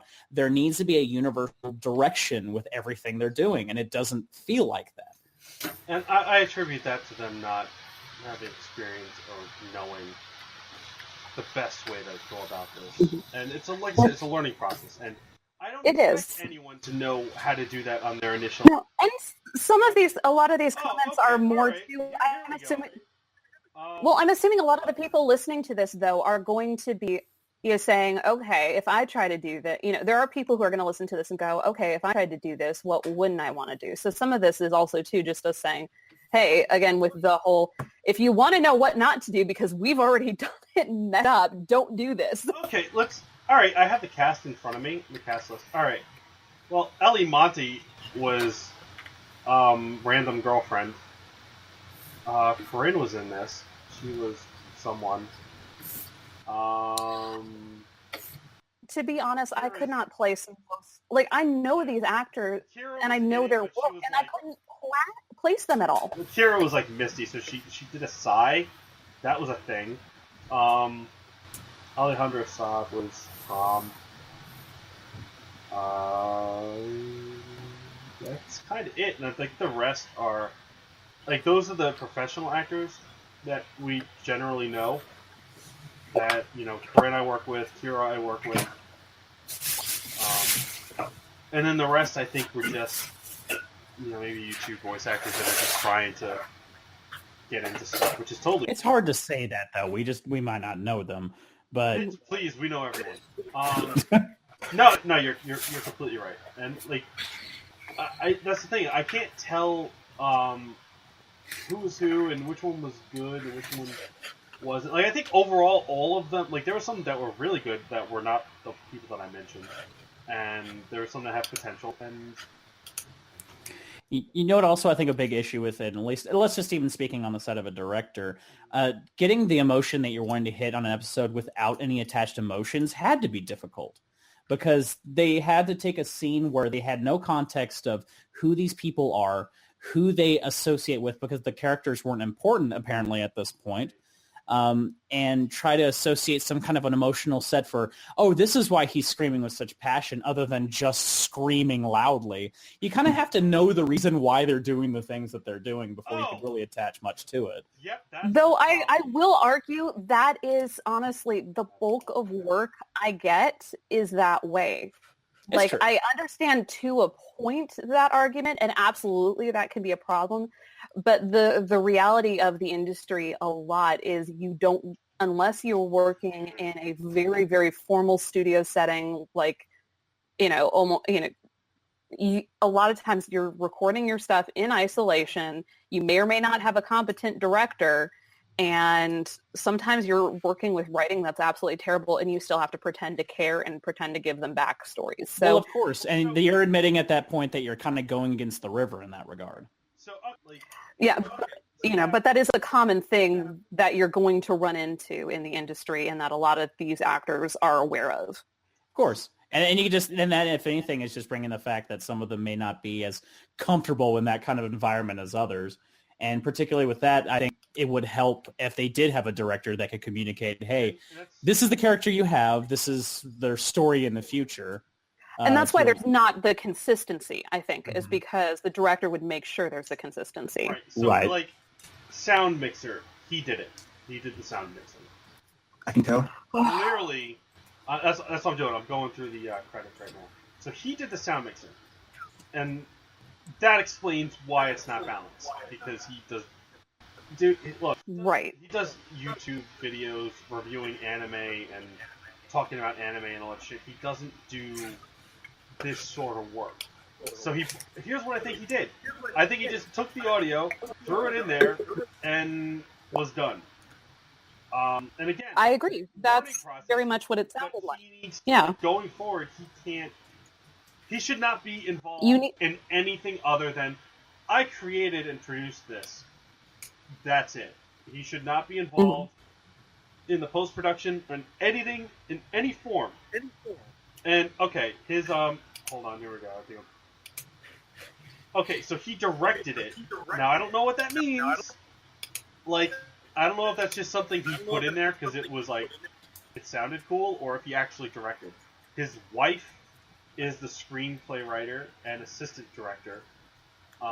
So right there, I can tell you that's not going to work.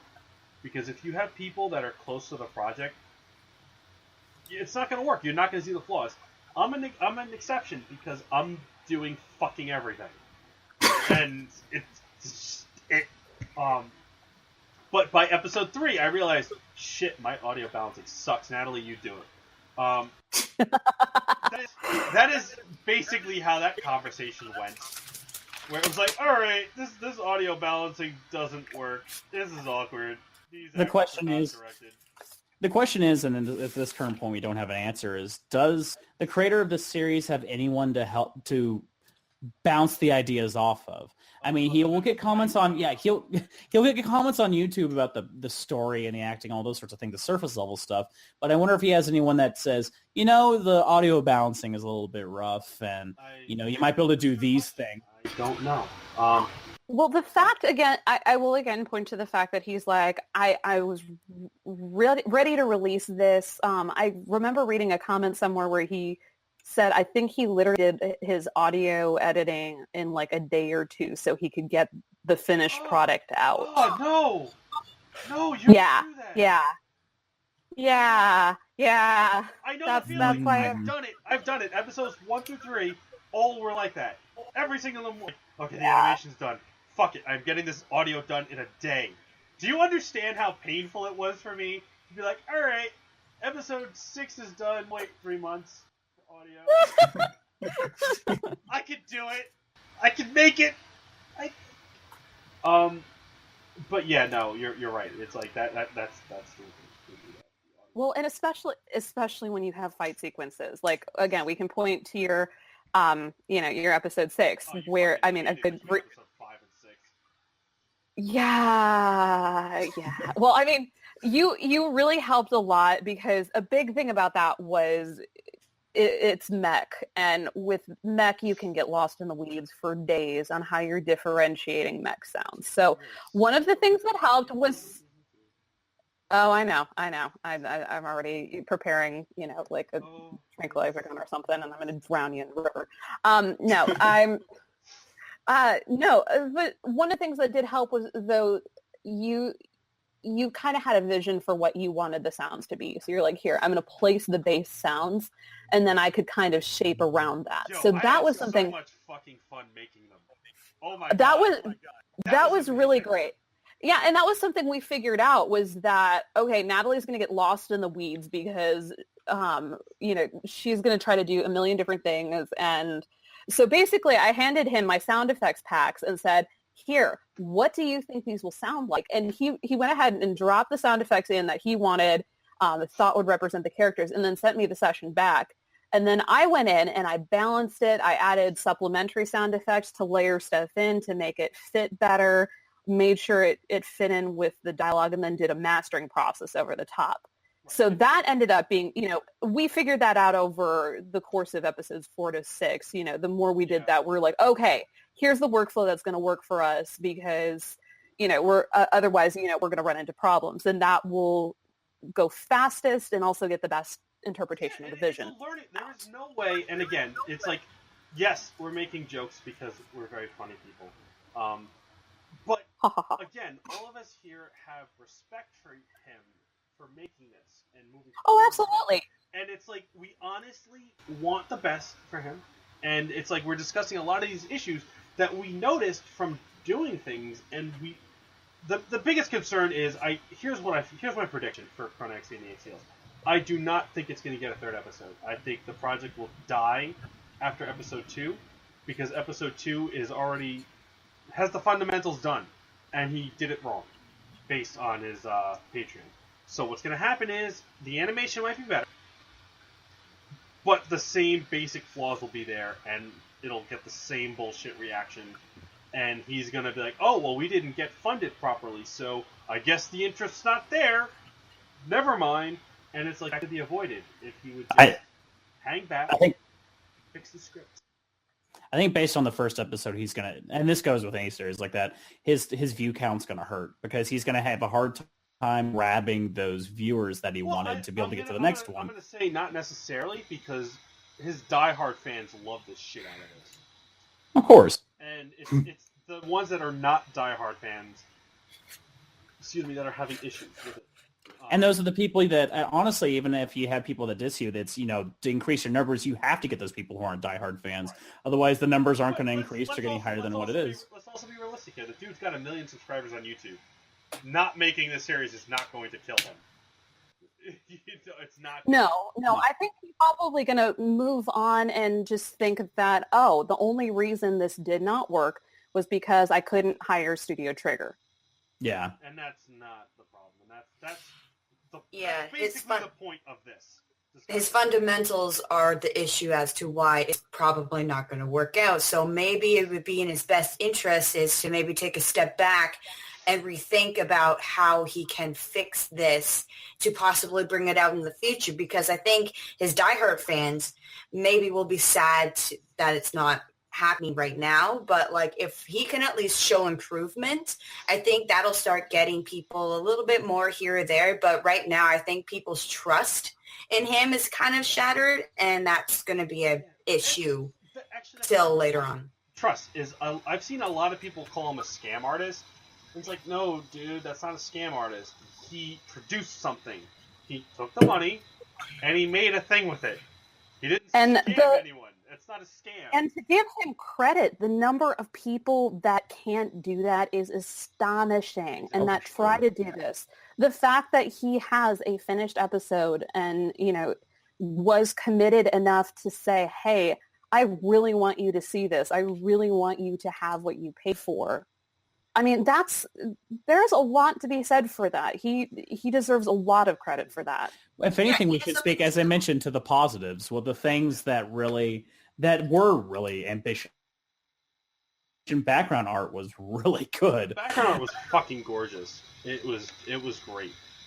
And character design was also pretty solid. Like, you could really tell characters apart. Yeah.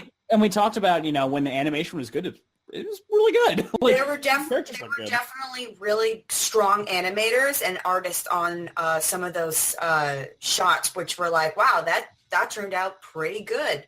So there's definitely something there. That he had the ability to make something. It's just kind of fell flat overall, and that's just kind of the sad part. I think that's why we this group right here is talking this way, and I think it's because we see the ability that could be there, and we are more just like hurt for him, or kind of like upset that it didn't quite be what he probably wanted and what we would have wanted to see, because there were qualities. I'm going to correct huge ton of potential in this, Like, honestly, though, he probably loved the shit out of it, how it looked. Because I can straight up say, when I got episode 1 out, I loved the fuck out of that episode. I thought it was I thought it was like the greatest fucking thing ever. And then I was like, no. It's true, and he probably did, but he also did say that there were shortcomings. Well, so I think he sees some of those flaws. No, I'm not sure about that. I think that's a response in him covering his ass, to be honest. I can't tell. It's like, I feel like he went from super either that or it's him to seeing all the troll comments and like, oh well, I see it too, so stop, leave me alone. I can't tell the difference right now what it is. But seeing him make a pinned comment, basically saying, "Leave me alone, leave me in my safe space, and I'm not talking about this anymore," it kind of makes me wonder if he really sees the flaws. Or I think he might be thinking that it's.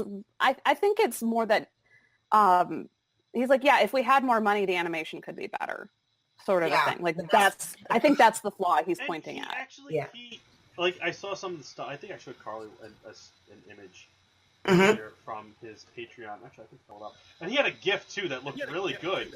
The like handwriting stuff. But again, the problem with that is like, cool, you're showing us a still animation or a still shot.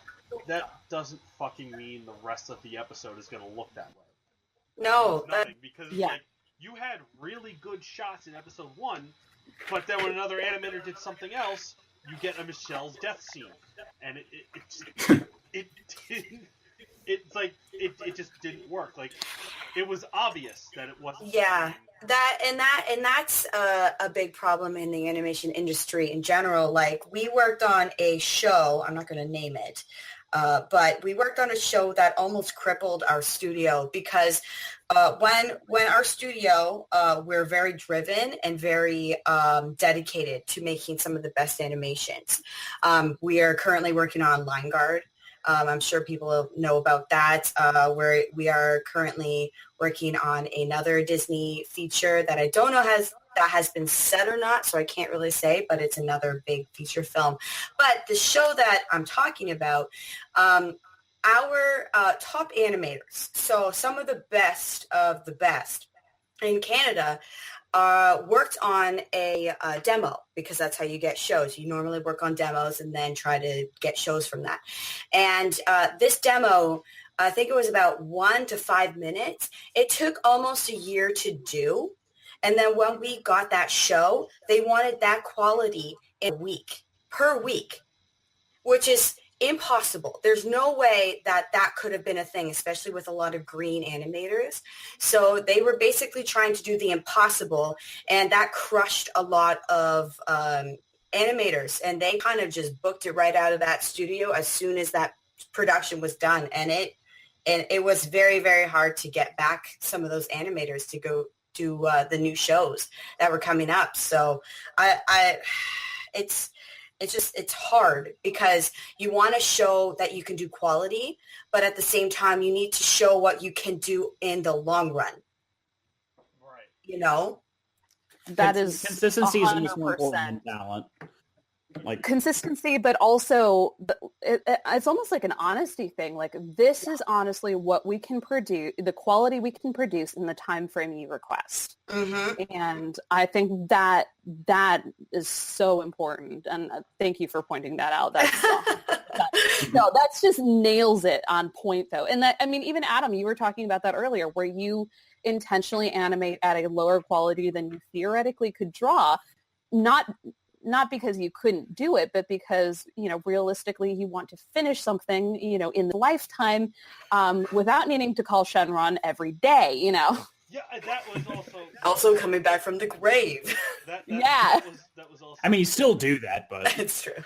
That mentality was also when I was doing Flash and before season 2.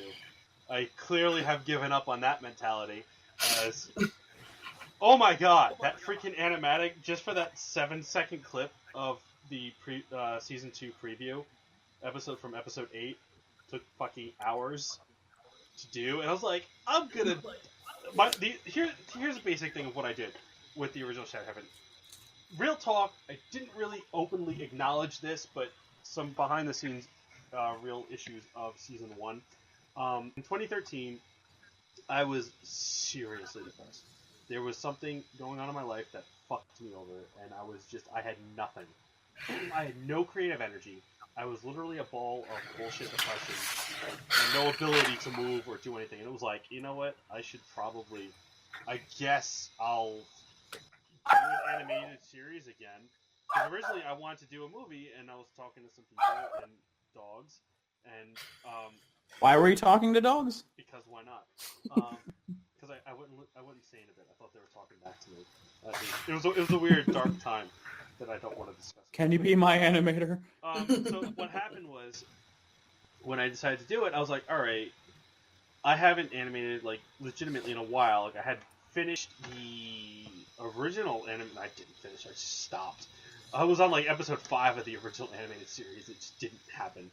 And I was like, I need to do something. And then I met Carly. She's like, oh yeah, you're an animator. Your shit sucks though, but you can. That is taken out of context, because I didn't say that exactly. I said it could be better. So Okay. Your shit sucks. I wish you said words. that shit sucked, but So I was like, all right, fine, I guess. Now I'm the bad guy. Try and do things differently. So that with Carly, it became a thing of all right, let's try and reestablish a different style and figure that shit out. It was a good kick in the ass. I was like, all right. So then I was like, all right, if I'm gonna do this, let's go back to the beginning and not do what I think Tiffany mentioned it, the whole making the thing for your fans, and if you're not a fan, you're not gonna understand what the fuck's going on. I think okay. That's what the original series was. It was after the 3rd book, and So it was like it was specifically meant for the fans who read it, knew what the fuck was going on. So I was like, all right, let's go back to the beginning. Let's do it from the first book. Then I was like, oh shit, the first book. I hated the first arc of the first book, so I didn't know what the fuck I wanted to do with it. Originally, the entire point of that was just to show Adam's life before, like, the inciting incident of, hey, the plot's going now. It was supposed to show the difference of who he was after that shit happened and before, and that was the point. I hated the arc. I always hated the opening because I didn't know how to make it work. It was supposed to be very boring. It was supposed to be a very ignorant time in his life that, oh, there's shit going on. I don't fucking know what's going on. So in 2013, I was like, all right, let's write this. So, like in the beginning of January, I wrote episodes 1 through 11, I think, in January of 2013, and like the first episode was very much based on, I can't animate for shit, so let's not give myself a lot of action stuff. Let's just make it a very simple, dialogue-heavy episode that I can just practice and get the funk out. That was the original point. And the problem was, at the time, I was just so broken mentally that it's just, I didn't have the creative energy to be like, alright, I'm converting this book, I'm adding shit, but it doesn't have a personality. It doesn't have a flow. It's just talking and back and forth and awkward movement. But at the same time, the fact that I finished it in such a depressed, fucked up state was such an accomplishment that looking at it, I was like, oh my god, okay, I did it, I feel better, I'm onto something. Let's try something different. Episode 2 is going to be... Now, everything was written already, so a misconception is episode 4, suddenly the writing got better. It's like, no, the writing was already there, it's just, it was already written. Nothing changed. It's just... By the time I was writing... I think at that point you cared more at that point. You were actually into something you felt passionate about. The problem was, it's like, when I wrote, because I wrote 1 through 5 the first week of January. And then I, like, took a break, and then the rest, like, up to 11 was the rest of January. But it was like, the first 3 episodes was just, like, trying to write out the depression and figure out, how do I establish Amy? Let's focus on Amy more, because she's gonna die, so I need as much content with Amy as possible. So that's what happened, and I had a point originally. I was sitting there, I was like, so, Chronexia!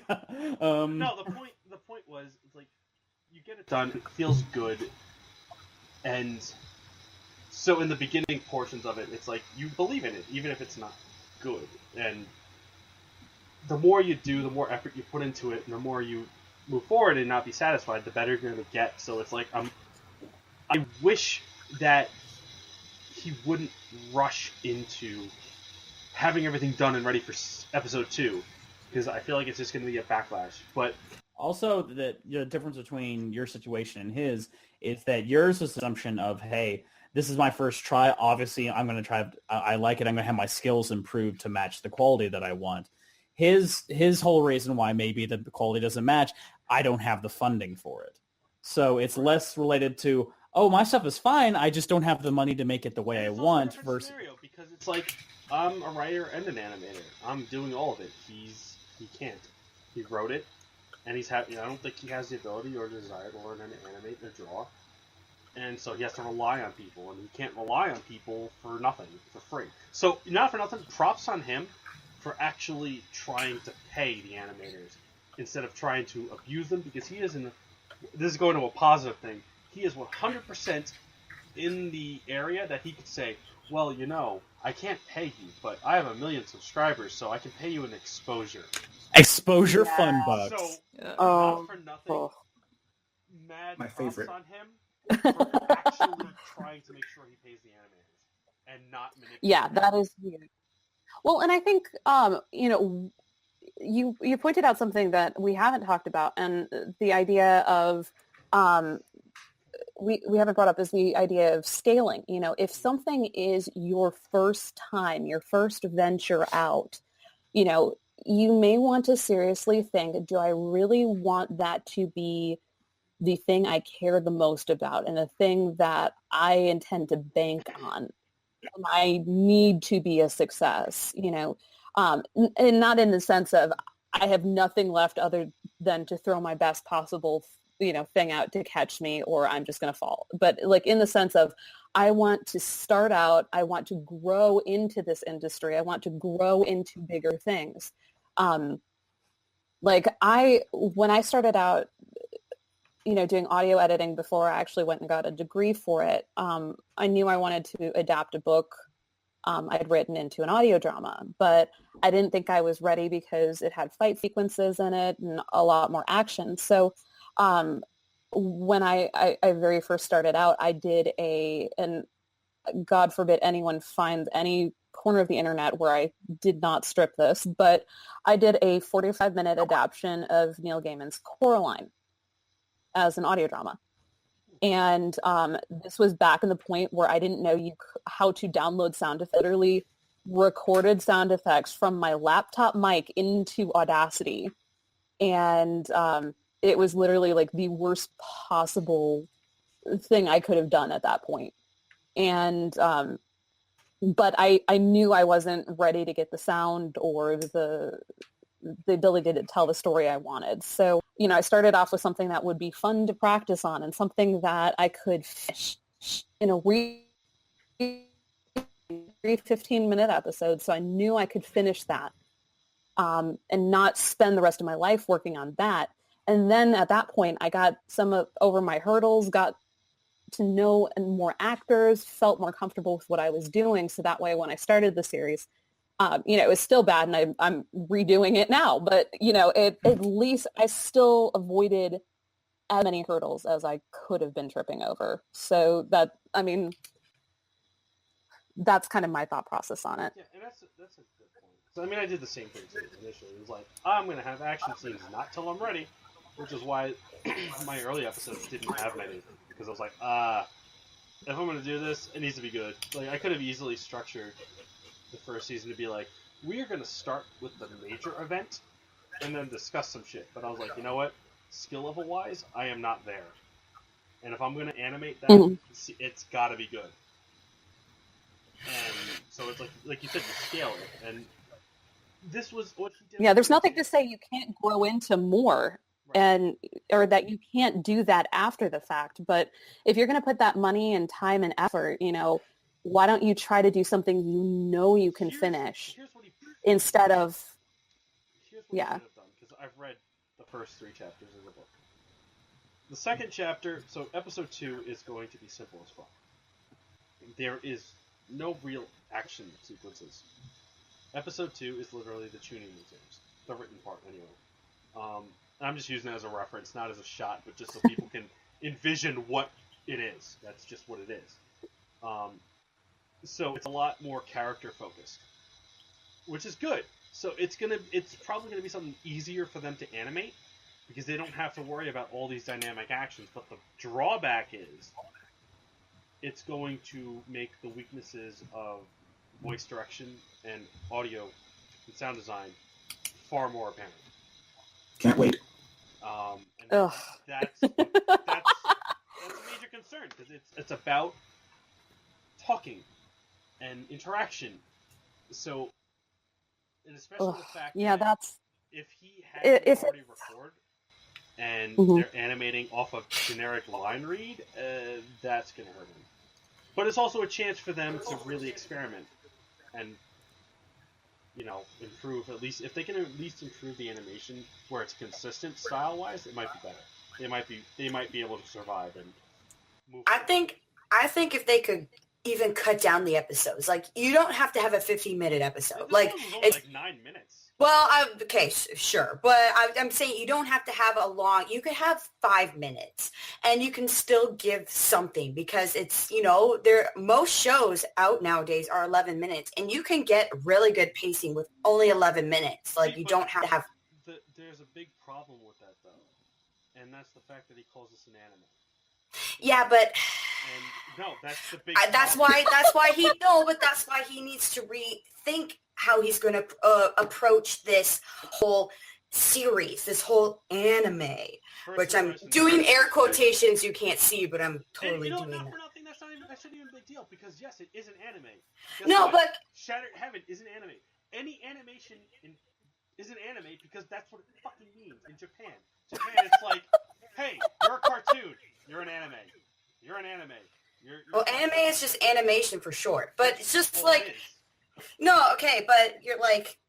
I really think he would have a stronger try at this whole shot, like at this whole thing, if he just shortened down his episodes, making important things only in those episodes. And like you, I agree. pardon?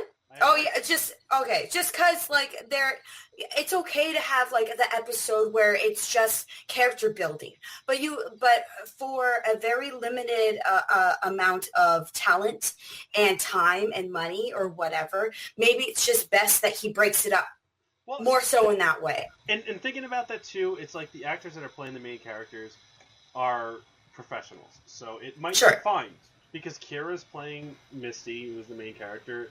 I don't know Alejandro well, but he does things, so he's probably fine. So that'll help, I think. But this also goes to another brief point before going back to some positives, is his chapters tell instead of show a lot of stuff. So when you break that down, each chapter does not have a lot of content to be animated. So making it You could very easily, you could very easily communicate a lot of what he spends time telling if he just used, he has an advantage of working with a visual medium. That actually makes his job a lot easier. So it's like if he cuts it down to a shorter episode where it just focuses on the characters, and if it's going to be a direct translation of the book, it's going to go fast. This is not a lot of content.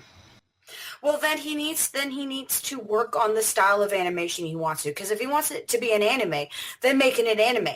Except I feel like it's kind of like a half-half kind of thing, where he wants it to be more like fluid animation, but then you have like these like fun little pops of like broken animation or silly expressions. Like he needs to do kind of what, as you said before, like kind of like what Dragon Ball Z or Naruto and those like bigger shows did, is they would have every so often an episode where it would be like, you knew it was the Ace animation team that worked on that for months, worked on that one specific episode. But then they had all these other ones that had like just more like me-you moments or just like learning about the characters, stuff like that. And those were like the more easier shots for the other animators that maybe weren't as strong. So I think he needs to split it up. That's not a bad idea. I think he just needs to find a rhythm in that, so that maybe it won't be like you don't have to have everyone doing amazing things all the time. You can do all right things, because you don't have to show amazing animation to have a good show. It's the writing that makes a show. But if his writing is not great, then it's going to be harder for him to show that. Yeah, he needs to slow it down. Yeah. Yes. Yes. Beats. He needs beats. Basically, timing is key. I've told Adam this so many times. Timing is key. Listen, he doesn't. I fucking got that. You already gave me like a thumbs up passing on the most recent animation. So I think I graduated with the concept of timing finally. I said I had picky notes, but yes, it was pretty good. The picky notes weren't even that bad. I know. That's what I'm saying. That's why I said it's pretty good. I'm just saying. I passed timing. Continue, John. All right, I will. All right, so yeah. Don't sass me, Adam. I will give you revisions. All of them. Okay. No, not you. I meant Adam. You're Yeah, I fine. know. Okay, good. The first thing he needs to do is to get another writer or another set of writers, because he right now how he is right now, he cannot possibly understand like some of the nuances that help drive the pacing that he needs to accomplish. Mm-hmm. Yeah, he really, I think having even just a mentor, someone to mentor him, to call him, that he is going to respond to in a not, oh, you just don't, because I think like when he would run into it, he went for the exposure. I'll do it. No, but I mean, like, I won't blame him if he went to a traditional writing teacher. He's not going to get anything out of that, because they're going to say, well, first of all, you're writing genre stuff, or anime, like, well, and I mean, in some way, and part of that is because they're the ones who have sloughed through so many manuscripts of people who don't have mentors and, where they have seen this stuff out the wazoo and they can't see any, they're like, there might be potential in here, but there might be potential in a billion of these things, and I don't have the time or energy to walk all of you out of your little corner right now. So he does need someone probably, I mean, honestly, like even, Adam, you would be a wonderful example because you have been in his position, but I could even see, a talented fan fiction writer, being able to I do want the exposure. But no, I'm saying if he is looking for someone, I don't think he has to look for professional authors. I think just having someone, a accomplished fandom writer would be plenty, would probably even be better for what he's trying to do. He doesn't even need a writer, truthfully, because he needs at the very least a sounding board that can, like, someone who's not attached, because let's be realistic, and this is something we don't really talk about that often.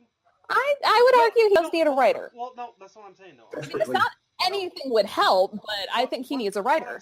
What I'm trying to say, though, is like, something no one really talks about is your audience. And 90% of your audience are not fucking creative people that are going to be doing this shit. So it's like, we're going to see a lot of these issues. Or he might technically be writing well at some point, but if a generic person's like, yeah, that didn't work for me, like, you could be the most technically proficient person and follow every grammar rule in existence, but if your audience has no knowledge of this, enjoys it anyway, he's still going to make a profit. And he's still going to make money. So it's like, yes, he definitely needs a writer to, like, we need to iron this shit out. But I don't see that happening yet, because I kind of think he's in a bubble where it's like, oh, the writing's fine, no problem.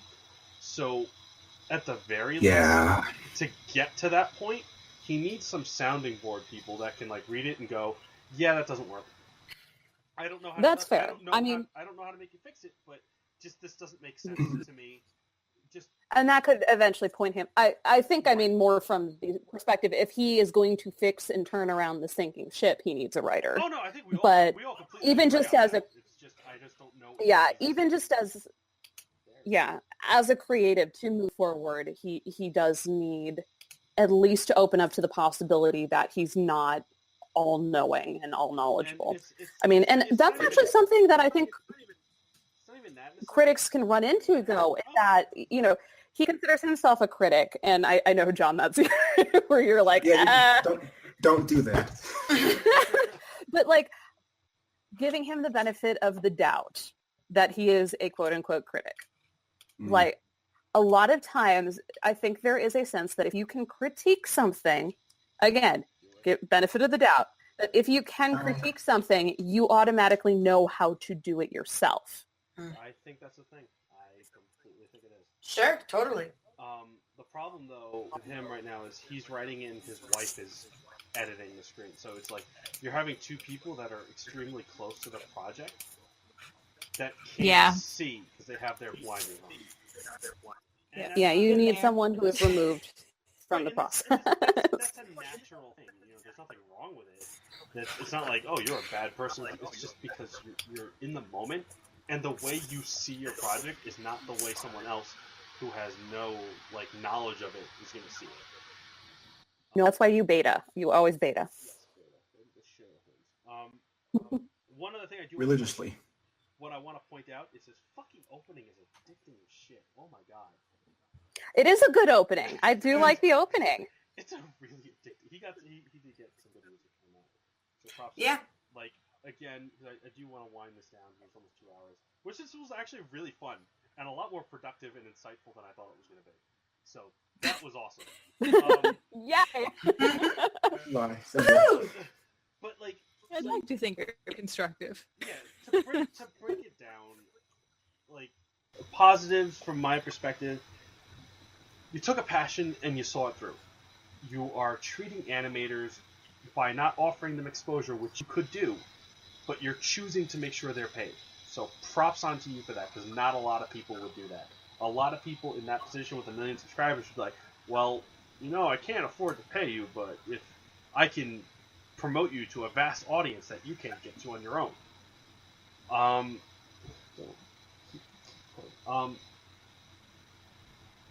When the animation's good, it's really good, and it's because I know who the animator is when he does it. So there's potential there. The art style, the character designs are good.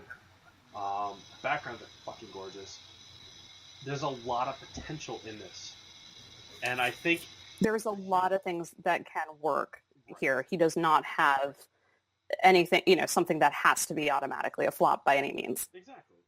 It's the biggest issue when it comes down to it is I think it's because he called it an anime. And I say that is the biggest issue because that's the reason he got so many rude troll comments. Was because people said, oh, it's an anime, and he got a studio for it and paid for it, so it's going to be professionally done. So it came with the expectation of it's going to match my studio trigger. Oh, it's a dub. And really quickly, yeah. Well, really quickly too. You've that's something you didn't mention though, but you've run into where people have seen your work and said, oh, this is supposed to be anime.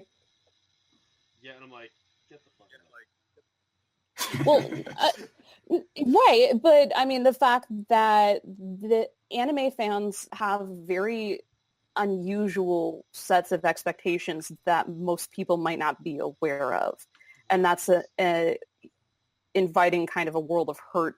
To intentionally throw yourself in there is. I don't think he realized it, and I think everyone who made an animation that enjoyed anime or was influenced by anime initially is going to want to call it an anime.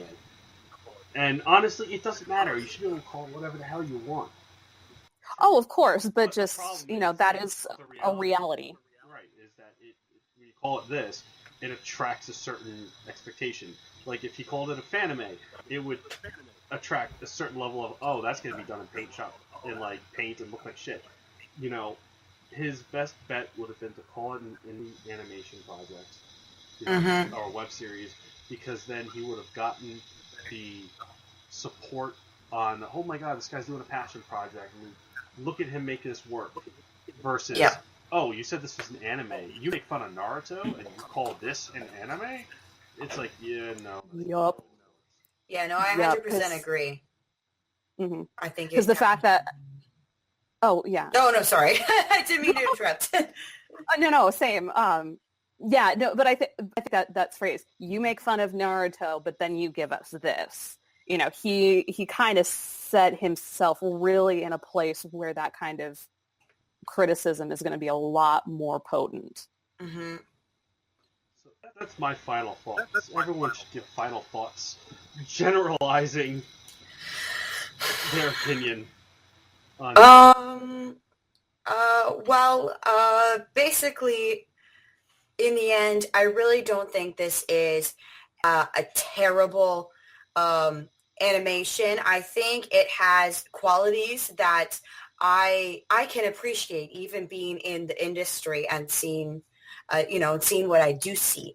But as I said before, it really just comes down to he needs to rethink how he plans out his episodes and how he plans out his story from now on. I think that'll really benefit him in the long run. But he has a lot of really good things going for him. Especially with character design, they're pretty solid. He's got great backgrounds. It's hard to get a background artist that's going to be decent on some of these things. So kudos to him, and especially for him paying for animation. That is such a huge feat that people don't realize, because animators work their asses off in this industry, and I feel like they get stomped on a lot because they're the animators. They are the basic level of getting to animation or into higher up jobs in animation. You come in as an animator and that's all you are, but they do the most work out of everything. So it's really nice to see that he is paying it forward by helping animators, by at least paying them, whether or not it's great or whatever. So I just want to give a big thumbs up for that. I think that is a perfect summary. I don't know if I could add anything to that, but absolutely. I think a lot of people underappreciate what an animator actually does and how much work it actually is. And, Amen. Just having that recognition is enough. Mm-hmm, mm-hmm. Yeah, I think I completely agree with all of those thoughts, especially. And my addition, too, is that I think successfully moving forward, what I would love to see from him is to say, we're going to put Chronexia on hold, and we're going to focus on creating and producing. And this is my thought process of, okay, if he was completely open to retooling this whole process and wanting to move forward successfully, is saying we're going to put Chronexia on hold. We're not getting rid of it. But what we're going to do is we're going to step back and we're going to work on like a 15-minute OVA. And we're going to sit there. We're going to fine-tune the script. We're going to fine-tune directing with actors. I'm going to put some of the funds towards working with a casting director and someone who's going to be able to do voice directing for me and who I can consult with on the performances. And, we're going to get it professionally sound designed, and we're going to put all this together. And then we're going to have this as kind of our debut of, if we're working at best possible situation capacity, here is a final finished product of what we're capable of.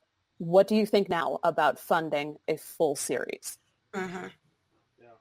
And at that point, people can... And just not rushing. That was and huge downside. And also, too, that way people can be like, hey, if we then invest in a full experience with Chronexia, now we know what a full experience is going to be like from this creator. And there's not this sense, again, I agree that, he provided what he paid for and delivered exactly what he promised. But this would be a good way to be like, here, if you want a vote of confidence in what I'm going to give you, point to this, look at this, this is what we're capable of. And I think that would be a much stronger next move than just trying to coax more life out of the production issues he's having with the 8 Seals. See, that could have worked, because he could have done the OVA as the lore prologue, and being like, see how the next generation moves forward in the series. Exactly. Yes. Yes, I could really see that working. It would have given him the space to develop these characters that are going to eventually just, pass the torch and whatnot, and establish the lore and the history that these kids learn in the first chapter. They basically learn about the prologue in the chapter, so it's like, that would have been perfect. You have the OVA that, 15 minutes, that's the test. Has enough time to establish things, and then you move on, because then it doesn't feel like a JIP, where it's like, oh, I just invested in all these characters, 7 minutes later, they're now irrelevant.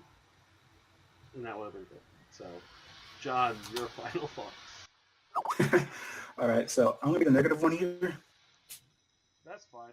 Not everyone can be positive. Nope. So... He's like, nope, bitches. All right, so animation-wise, I am not as picky or as critical of it, because to me, it looks way better than I could ever do in my lifetime. And as you all said, he paid for that animation. 90% of my concern is, of course, the dialogue. And that part worries me a lot. Episode 2, it's going to be no action scenes, just character interacting. I'm just wondering, how is he going to pull that off? Did he learn anything from episode 1's criticisms? I don't know. And that's just, I want him to do better. I really do.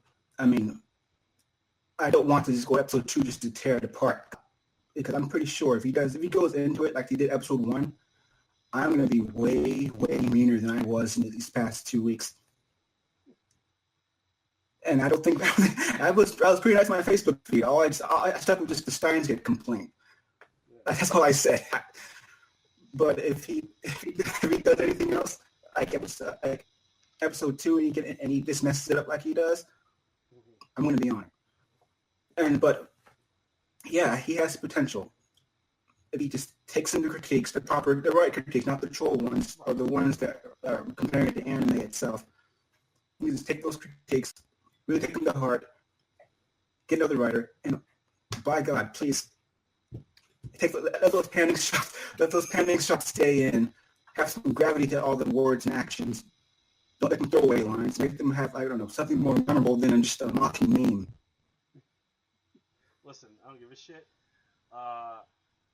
She's a goddess. We don't know how she's gonna react is gold. I don't care. I was waiting for that. And God damn it, Adam! One last jab. You do realize that will most likely be the graphic for this roundtable. Just saying. See, that goes back to what I was going to say. Like, I knew I was going to say that, first of all. Secondly, I, as a writer, I would not want like my dialogue to be used as a meme just to like make fun of it for times to come. And that's the problem. He's like, all of his dialogue is basically meme worthy. Well, and not in a good way. I'll say this about memes though.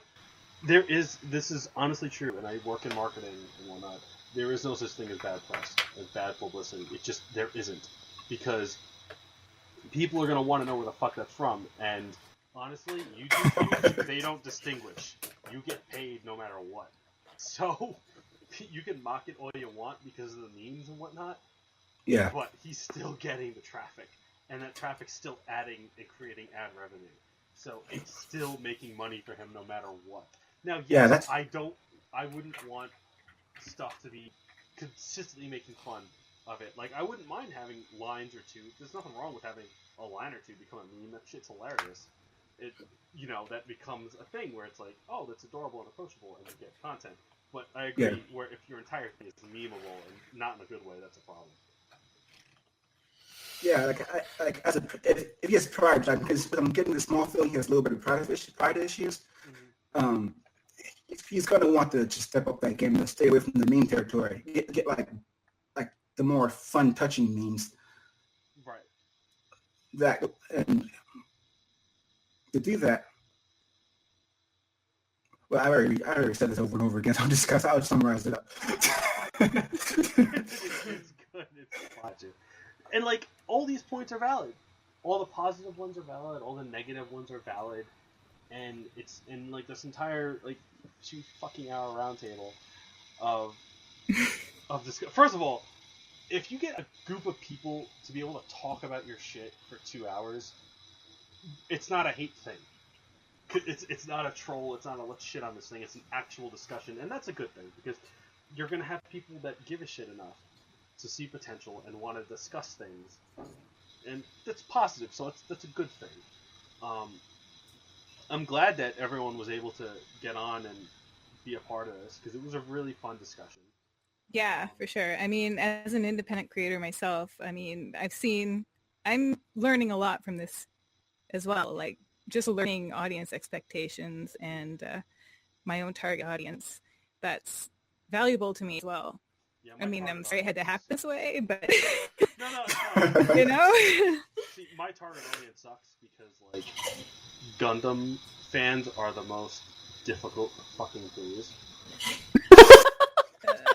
Sounds like the hardest thing to animate ever. Yeah, I was. You crazy bastard. Yeah, but I'm fucking doing it. So what the fuck? It's like you're not even using 3D, right? It's all. See, and actually, you know what? I'm gonna touch on this before I end this. The reason why I don't accept animator help goes into why Chronexia looks the way it does. And the problem with Chronexia is the exact reason why I just say fuck it, I'm doing it myself. I want consistency. And it's not even a knock at that, it's just I don't trust other people to match my style because my style's not anime. I don't want an anime style. I always viewed it It's hard. Yeah, it's hard to match styles. It's extremely hard. Mm-hmm. It's very hard. It's like that's why and this sounds pretentious, and I don't mean it in a pretentious way, but if I were to get animators to help, I would prefer them to be animators that are tremendously better than me. Because I view it that if you're an animator and you're like levels above me, it's easier for you to go down a few pegs to match my level than for an animator that isn't as good as, I am or whatever, trying to match my level and like push themselves higher. Like, and I don't mean that in a pretentious way at all. Like, I literally mean that. It's like, it's easier to go to match someone lesser than it is to match someone far better than you. Does that make sense? I'm really not trying to sound like an arrogant dick. No, I no. I understand it. Because it's like I would prefer to get so many people who are better than me.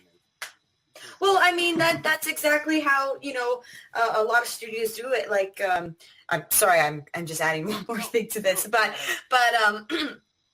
basically, when people go into different jobs in animation, you normally want someone in the supervisor position that maybe isn't as strong of an animator because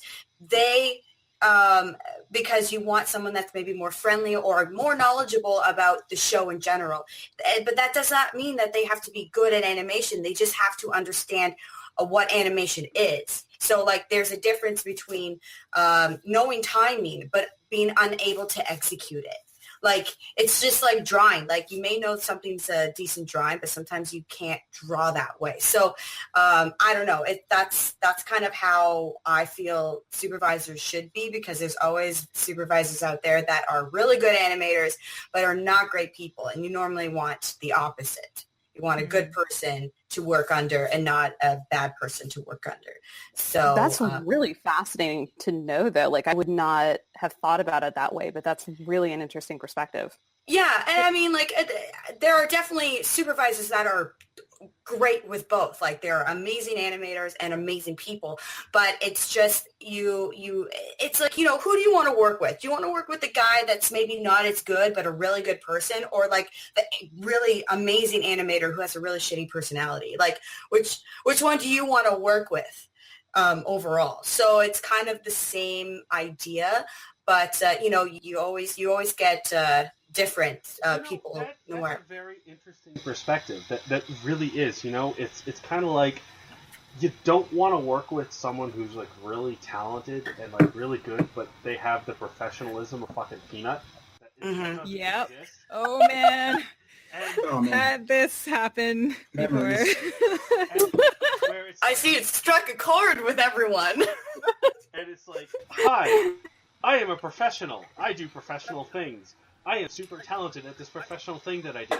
You don't want to work with them because they're arrogant douches, and they're more invested in making everything about them than actually doing the product, because they're too busy to look at, well, how can this benefit me? Or you guys need to know that I'm good and that I'm better than you, or whatever, or that I do these things. So yeah, no, it's completely a good point, because you definitely would rather work with someone that might not be as good as that other person, but just far more easier to work with. Well, yeah, you want your mule.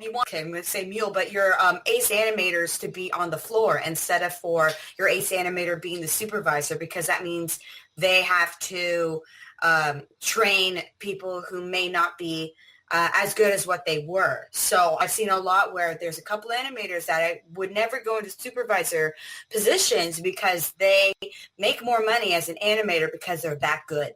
Unless you live in Japan.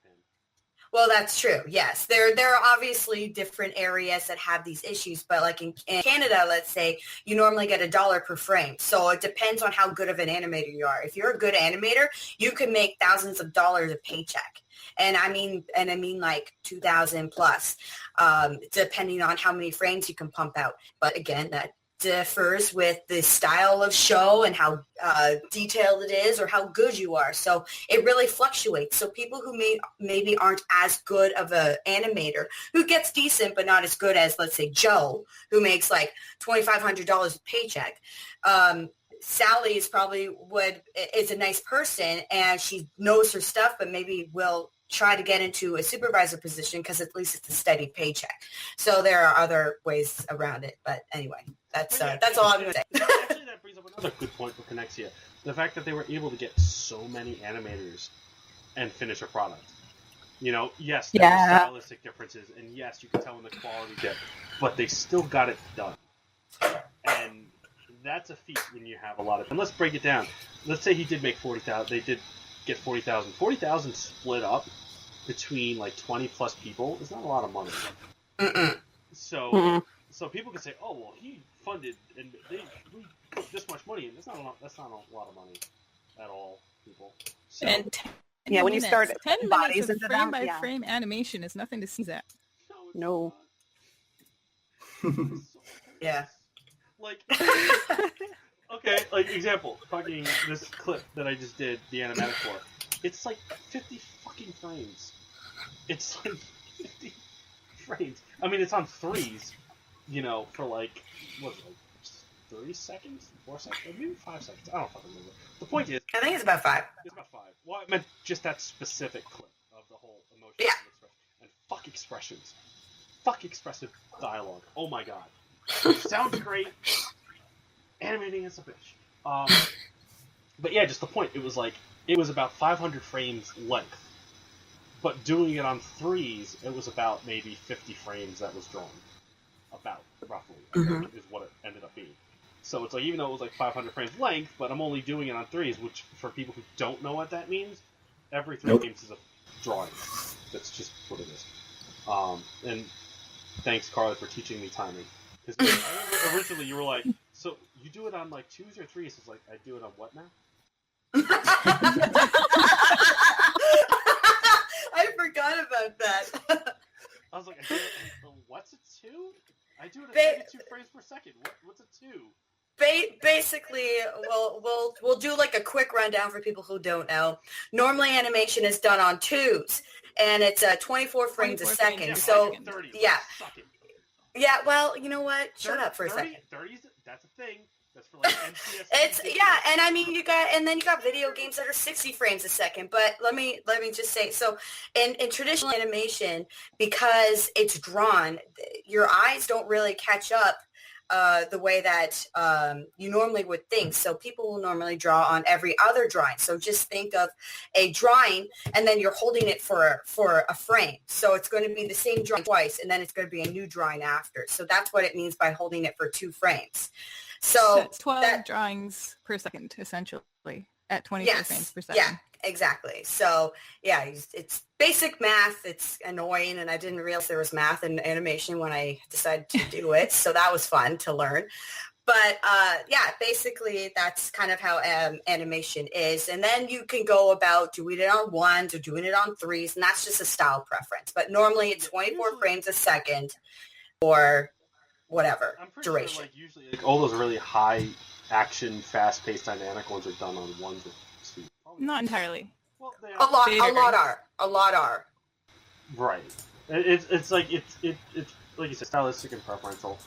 Yeah. I know I shift. Well, it depends too. Like if you're gonna do like, I have certain. If you're gonna do like a speed difference sort of thing, like it's like you might have like one layer of people might be running on like 3s, and then that one going faster might be going on 1 or 2. Yeah, it really, like, the normally what you would use 1s for is if a camera is moving, because that is moving through every frame, it would look really jarring if you have a drawing that's held. So you'd either do that on 1s, or if it's for a snappy animation, like a snappy action, you normally would put it on 1s in specific areas to make that feel more alive and fresh and fun. But yeah, anyway. And I do it on 30 frames. There you go. I originally did on 32 frames per second for some fucking reason. I don't know why. I was like 32. The HAL format.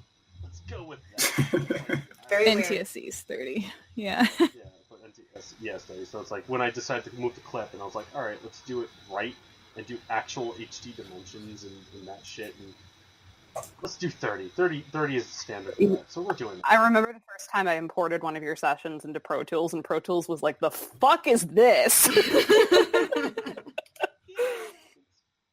be easier now that I'm doing it in clip. No, it's fine. It just kind of cracked me up because there were that. I was like, what is he doing? It's true. That's the exact same thing I did when he told me. I'm like,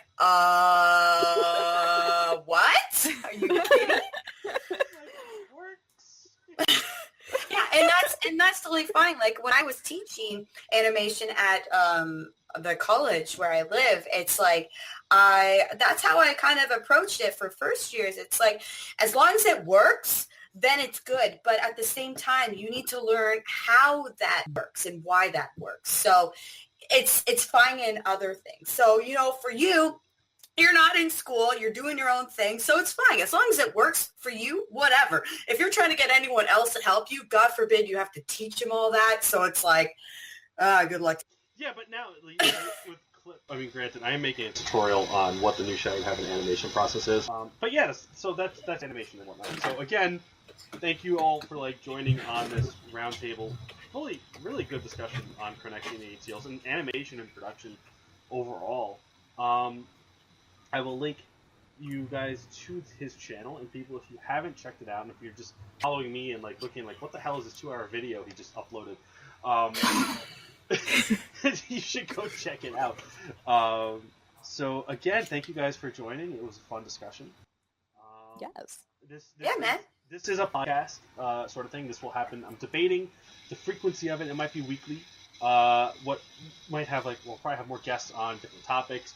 We're gonna talk about a whole bunch of stuff, not just indie games and animations, other cultural movies and shit like that. Just a whole bunch of discussion, just so I can have something consistent on my channel outside of animation while I'm working on things.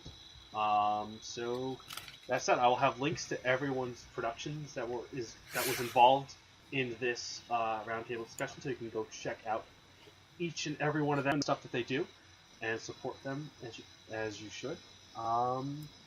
Yes, So please. that's about all I got. Yes, Yeah. please. Everyone makes some good shit. So it's good, talented people and fun times. So once again, thanks guys for tuning in, and catch you guys later. Yep, see ya. Bye-bye.